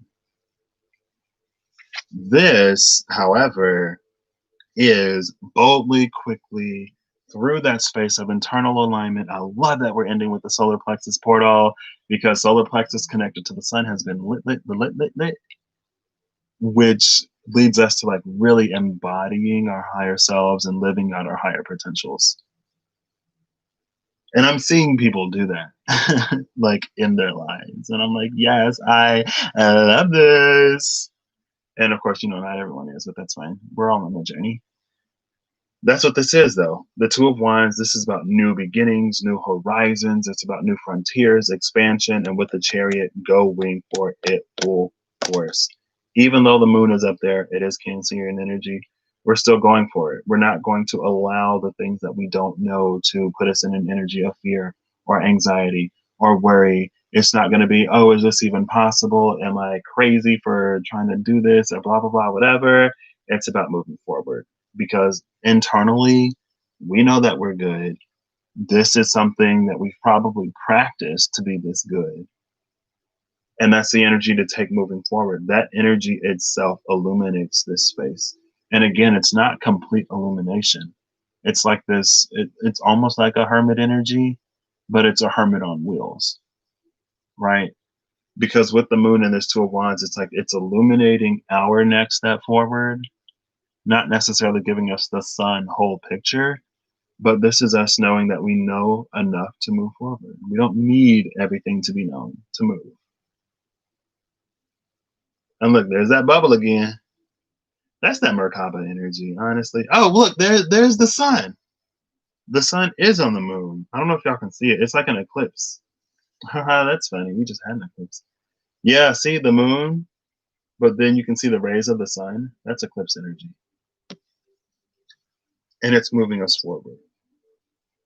But again, we have to have the courage to go beyond ourselves. If we don't, we're not going to get there. Unfortunately, that's just how it is, I guess.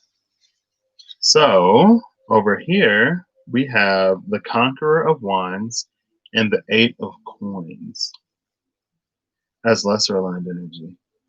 Okay, so the Conqueror of Wands has two arrows, which could be a Two of Swords energy, but they are perpendicular, so they square each other.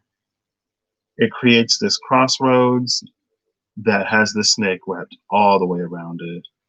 And the Eight of Wands, I think this is us still being in a space to practice moving forward.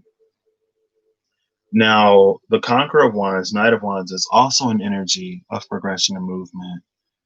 But it's like with this Eight of Coins and with the snake wrapped around all those two arrows, arrows supposed to be a swift energy, a quick energy, but with that snake, it's not aligned to the way that we want it to be. And it's like there needs to be more work done here. But the Knight of Wands energy is like more interested in gratification than anything else. And so whatever this is, it does it hastily or it doesn't do it at all. And it moves forward. Coming off of that sacral, which was connected to the root again. I mean, it's like if you didn't see it and if you're not addressing it, then like there's no reason why like that this is what it is, and it is what it is. But what's interesting is like I feel like this somebody operating in the sacral in this energy would the sacral. Somebody operating in the solar in this energy would probably think that they're doing it right. And it's not that they're doing it wrong, but it's that the solar is also related to sustenance and what sustains us, what nourishes us, what gives us the energy to do what it is that we need to do. What do we put into ourselves to maximize our ability to utilize our potential? And it's like this energy is trying to be this energy, but without any of the work. And like that's the difference between these. So you may not necessarily see it, but one of these needs to do the work, but isn't. And the other one already has. And so it's like there's a difference. I feel like there's a full energy on both of these, but this is that like high jester type of fool. This is that clown. And a clown and a jester are not the same. A jester has to be so informed because the jester entertains the royal court. And you know, if you in the royal court and you ain't funny, it may be remember the time off of his head, I'm bored, next. The clown, people are scared of clowns, kids' parties, and it's not to knock clowns, but it's just like the population that you serve is different. And so the demands on you are going to be different. And if you're a high jester doing like little clown parties, there's going to be that energy of like probably you not being appreciated, right? It's like my wit and my studiousness and my comedic timing and everything else is not appreciated here. And if you're a clown and you're like entertaining the Royals girl, that probably won't be appreciated there either. It's like, ooh, it's so tough to please these people. Like, why can't I just blow up a balloon animal and everyone goes wild like they do at the kids' parties? And I've tried to blow up a balloon. Like even blowing up the balloon to make a balloon animal is difficult. I tried to do it before. Eventually, I got it. I had to like Google it to learn how to blow up a balloon. It was wild, and the lung. You got to have lungs to blow up one of those balloons too. It's like blowing up a regular balloon and blowing up a balloon animal balloon. It's two different kinds. It's two completely different experiences. And a regular balloon, you just blow. And a balloon animal balloon, it's like you got to push your breath to really like expand unidirectionally because the balloons are thinner. It doesn't just expand all the way. Anyway, that's the difference between these. I'm going to shuffle up, get final messages now. That was all of this. Again, all of the chakras are connected in some way, shape, form, fashion, or another. And so if you neglect some to maximize others, then it may not be as effective as you would probably hope. Reflective truth was at the bottom of the deck. We have the Six of Coins on this side, which is a justice energy. I love that the Six of Coins came out with reflective truth at the bottom of the deck. Can you see that? There we go. And there's another third eye. On the bottom of the deck over here, we have...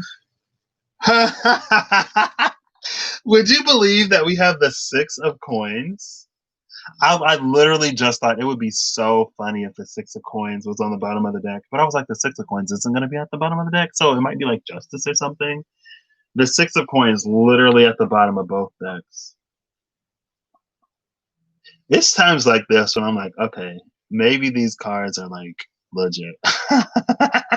And it's reflective truth. Six of Coins. Either way, you get in or you get out what you put in. We create by creating. In every sense of the word. Right? It's not a selective experience, unfortunately. That is so wild. I can't believe the Six of Coins was chilling at the bottom of both decks. At the bottom of both decks was the Six of Coins. I'm actually going to read Reflective Truth and the Six of Coins just because. And then I'll get the final message.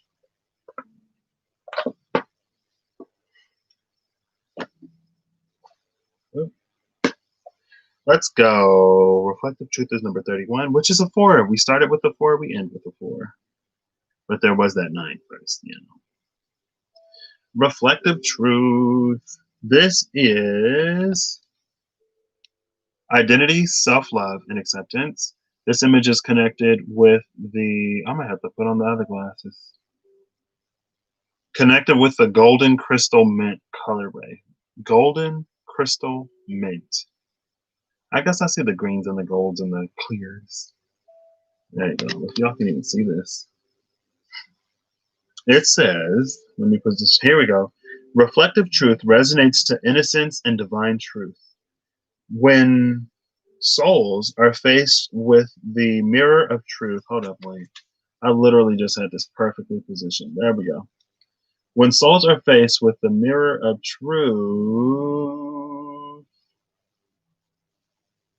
it is only truth that will be reflected back. This unveiling ray allows the soul to understand all aspects of itself, either in full revelation or by incremental visions. By the innocence of this enticing ray, The self-realized soul can embrace the magic and love of itself and gain the courage to embrace all its innate power and multidimensionality. The Oracle interpretation says, you may be experiencing a delicate, vulnerable time period of reevaluation. It may even feel like an identity crisis is occurring as you ask the question, who am I? It signifies a time to become immersed in discovery of the truth of you and fall in love with whatever you discover. The amount of self-love you have will be key in this situation. You are asked to embrace your situation with full compassion and love. Opal and golden calcite are the crystals here, with citrus being the essential oil. And I did smile a little bit when I read the key, because as I showed y'all earlier, I just got this little key necklace. I love it. I saw this, I was like, oh yeah, it's a key, I gotta have it. Like, and it's pink, which is like the color of the higher heart chakra, apparently. All right. I love that. I love that. That's definitely been my lesson for this year. Self-love and like what it actually is, what it actually looks like, and holding self-love against or at the same time as love for others. Very Six of Pentacles type of energy. Final messages. Oh God, not messages. Oh, there's the headache. 156.17. So let's go. We're going to start with the Magical Dimensions Oracle cards and activators. And then we're going to go to the Weaver Tarot. Timestamps. Well, I mean, if you make it this far, you probably already know that the timestamps are in the description, or you don't care. But for those who don't know, if you come to this part of the video before any others, because you're skipping ahead or whatever, the timestamps are in the description box.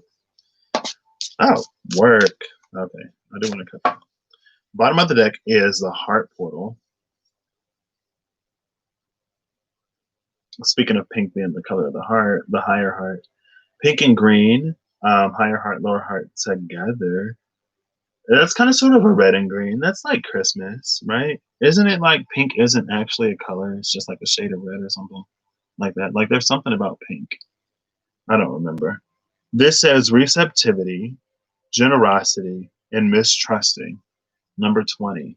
It's mistrusting when it's out of balance, but when it's in balance, it's receptive and generous. The card that came out, oh, I saw this card at the cut when I put that back when I was shuffling. Contemplation. I was like, oh, look at that little Buddha head. This Buddha head, even when I was flipping through the cards, this Buddha head was just like speaking to me. And look, there's that star. Oh, there's some like utopian energy here. There's like multiple stars in this card. We've seen stars in bubbles. Now the stars are free. His third eye, or their third eye, its third eye is lit. And it's like the third eye is projecting those stars in a way. And then there's that thing all the way back in the distance. Like, what is that? Who knows? And then we have, what are these? Lotus flowers, no mud, no lotus. This is number 7, silence, knowing, and releasing control. I'm actually going to read Contemplation. Oops.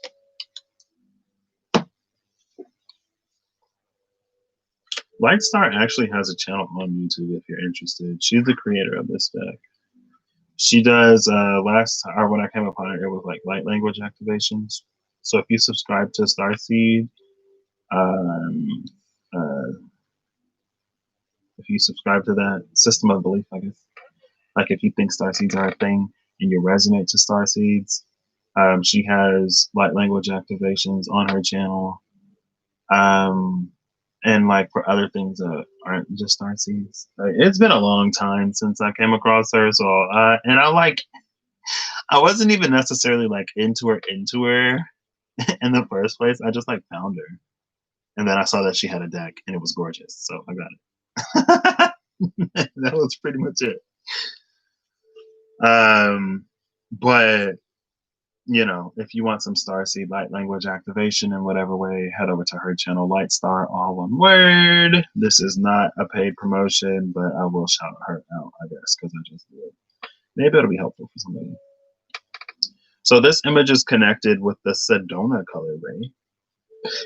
Excuse me. Contemplation resonates to the quiet power that lies deeply within the soul. This beautiful ray of loving peace removes challenges and helps the soul turn to the higher self for answers. It gently allows the peaceful tranquility of spirit to divinely step forward. It is in this very place that all true knowing exists. No need to do, rather, just to be. In living from the all that is as the primary place of rest and comfort, the soul finds its most restorative teacher. The oracle interpretation is: it is time to go deeply within. Only you have the answers you seek. You are being asked to quiet the mind chatter and do some form of meditation for peace. Take the path of least resistance. It may be time to take a much needed vacation or a relaxing getaway. Quiet and stillness will be best for you now. Sandalwood and blue lotus are the companion crystals, with spruce being the companion essential oil. Thank you, Archangel. Oh, wait. Why was I about to say Archangel power cards? I'm not pulling those out. I used those last time. I am going to read in this book, though, the Six of Coins, because I forgot to do it. And I just remembered.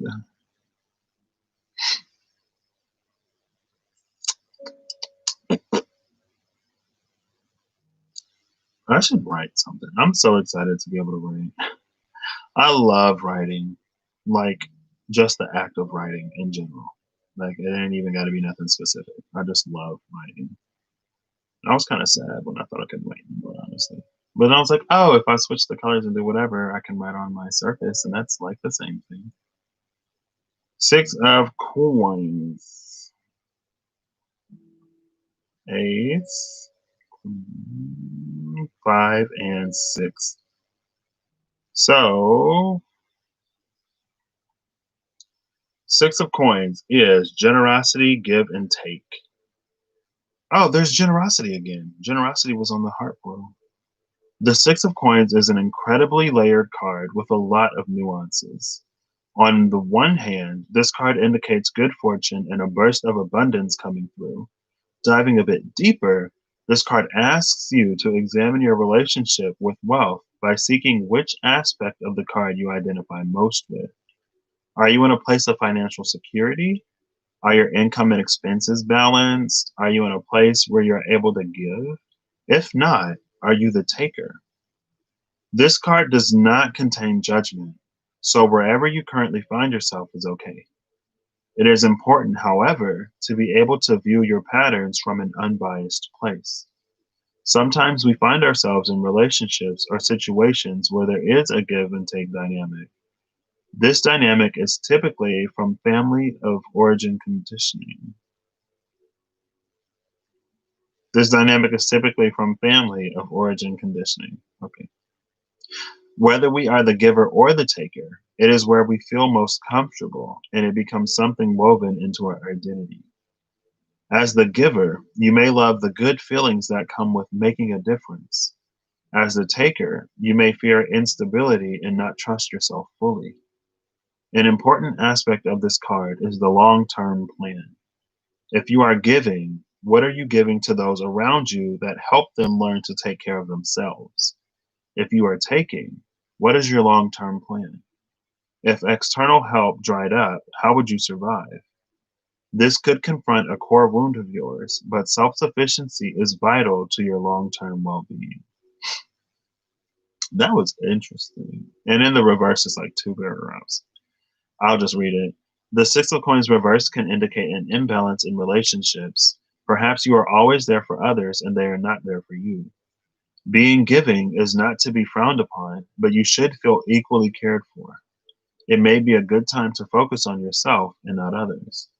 The Six of Coins reversed could also mean that you should watch out for the ego attachment to giving. Many people do it because it elevates them in other people's eyes. If no one knew about it, not even the person you were giving to, would you still give? If not, consider exploring this pattern and how you can give from a genuine place. That is Tahani all day long. And if you know who Tahani is, then you know who Tahani is. And I'm not going to say anything more because I've already spoken too much. I just need to stop talking about like TV shows. That's why I spoiled so many things for my little brother. I honestly feel so bad. I was like, oh my gosh, it was an accident. I thought you already passed that part because I forget. I get lost in the chronology of the story sometimes. I'm like, wait, did that not happen yet? Anyway, let's start over here first. This is the receptive side. Oh, it's been a hot second. What is a hot mess? Joanne, the scammer. She's like, it's a hot mess. I don't remember what that was. Okay. Oh, the rest has been so heavy over here. I guess I should be asking people like, how was your winter solstice? How's the Great Conjunction for you? How was the solar eclipse? But honestly, I've been resting lately. So for me, it's been a lot of rest. And it's been a lot of validation of, I feel like, what I've been hoping for, wishing for, wanting for people to discover themselves. And renews my hope in the future. I honestly feel like there are some ways where we may never know how powerful we truly are, or the power of a belief that is connected to something and aligned to something. And like how that shapes and influences and impacts the world around us. Because at the end of the day, our experience is our experience, and we never know of the alternative or what could have happened had we not done something, or had we had done something. It just plays out how it plays out. And I just think that's extremely interesting. And there's the death card as I'm talking about that. Bottom of the deck is the Four of Swords. This is an energy of exploration. This is an alarm clock. This is time's up. This is time to wake up. This is gorgeous. I feel like the period of stagnancy and stillness is over. Also, it's a time for rest. This is heavy, significant transformation. This is the rest that's needed. It's a period of rest that's granted in between, like in this transitional period in state, but before the next big thing starts happening. So if you've been resting or if you've been tired, make sure you rest, especially if you've done a lot of transformation, because things are about to take off and you want to be prepared and ready. Also, I feel like it's about establishing within self, um, just sort of kind of knowing when a time for rest is and when a time for work is and how important the rest is. And maybe also about knowing how to rest effectively.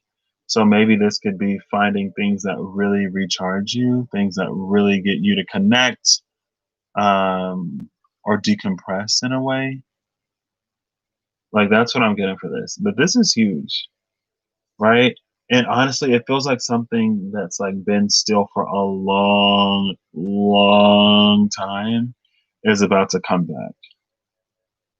Because like, look, all the threads on the swords, that stopwatch down there, yeah. And it may be something that we didn't see moving, but if we continue with the transformation regardless, it's going to be released to move because the last two swords are in that. And what time is it? It is, oh girl, which one is the long one? Which is the short one? Wait, how many is that? 1, 2, 3, 4, 5. That's 150 degrees.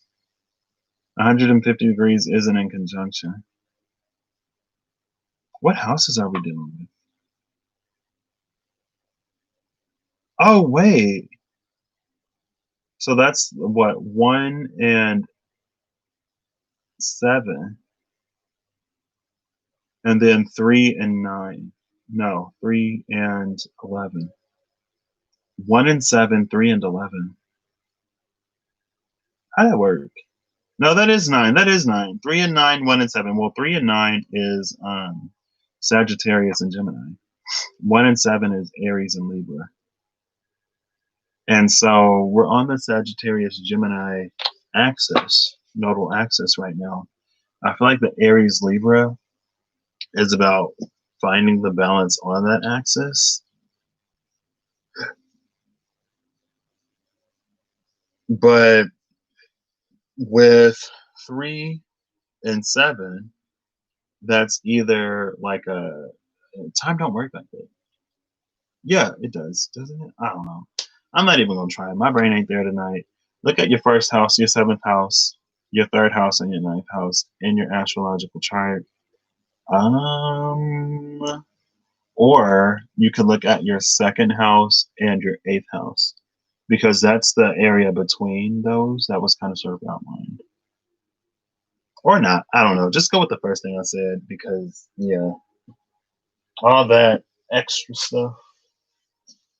I mean, unless it hits for you and you were already going to look at your 3rd house, unless you have like something going on with Aries and Jupiter in your chart, or between Sag and Gemini, if there's an energy, like if you have a North Node, South Node in those houses, if you have a Chiron in those houses, if you have like a difficult placement in those houses, it may be that like whatever transformation you've done is going to be releasing whatever was held behind the energy in those houses, right? It's like after we overcome that double energy, that's when we get the thing that we were hoping for, wishing for, waiting for, working for from the root. So it puts us in a place to, create it and all that stuff. Okay. Last but not least is the journeyman edition of the Libra Tarot. All right. I don't even know if I've really been dreaming lately. I've just been so tired. I've been resting. No, I have been dreaming lately. I have been. Nothing too memorable or crazy, I don't think. Wait, actually, yeah, I don't know. Nothing that comes to mind of note.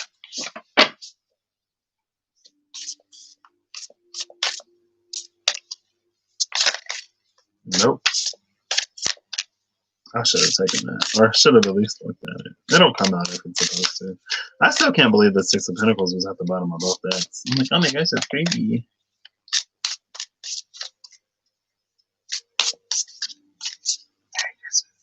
I left it up in something with a note saying, "Are you a man?" Now I know what a fool I've been, but if you kiss me now, I know you fool me again.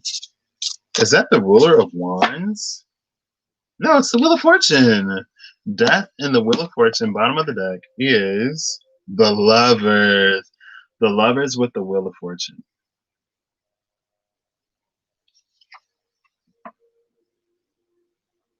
It's almost a similar energy. On this Wheel of Fortune, there are lots and lots of thorns.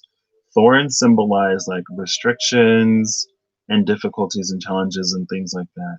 We have that Ouroboros here again, which is biting its own tail. There's a little bit of a totem pole energy here because of the wings. This is a card of restraint. There's some restraint here.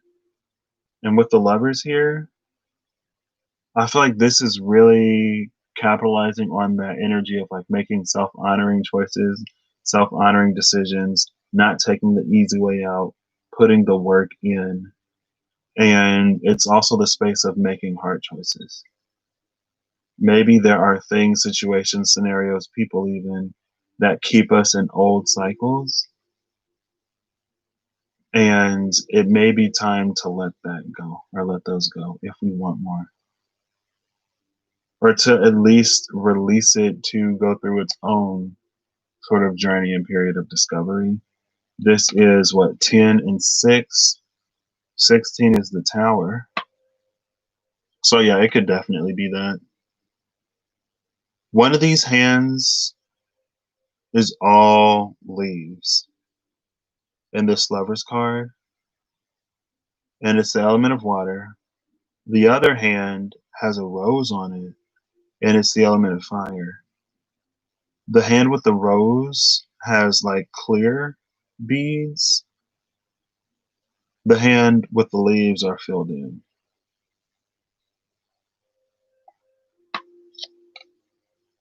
I've never noticed this before.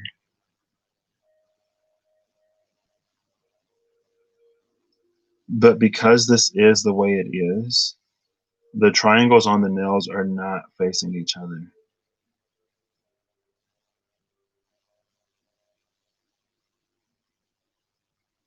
There's an energy of a contraction here. Well, it's not contraction. What's the opposite of contraction? It's tension. It's like pulling apart instead of pressing together. And so there is some tension here. There's a lot of tension here. It could be related to the space of vision.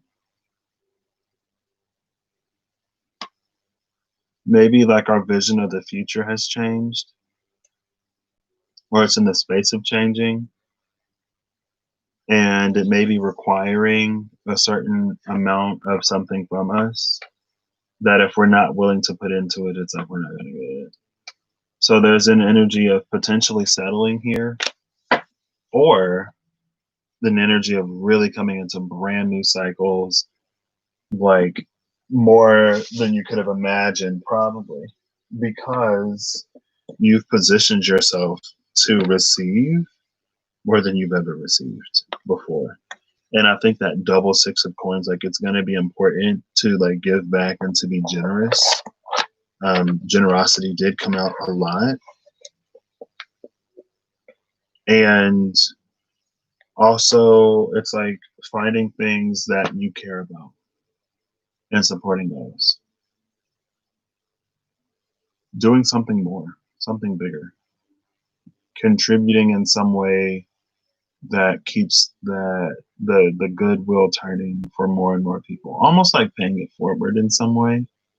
But maybe just realizing also with that six of coins energy that you're paying it back as well. But I guess that's the thing about paying it forward. It's like somebody paid it forward to you, so you pay it forward to someone else. I guess paying it, well, yeah, you can pay back too. I'm definitely going to pay back. But anyway, and not pay back as in vengeance or revenge. Pay back as like pouring into what has poured into you. Excuse me. So that's what I got today. I hope you have a good whatever whenever you see this. I hope you're acting in alignment to make it even better. There's literally like a week left of 2020 until we head into 2021. I hope you'll have a wonderful, fantastic, amazing holiday season. Even if you aren't necessarily doing something, I hope that you find comfort and joy and peace in whatever way would be significant for you. I will talk to y'all when I talk to y'all. We'll see. It may be soon. It may not be. Who knows? I might just sleep tomorrow. Bye.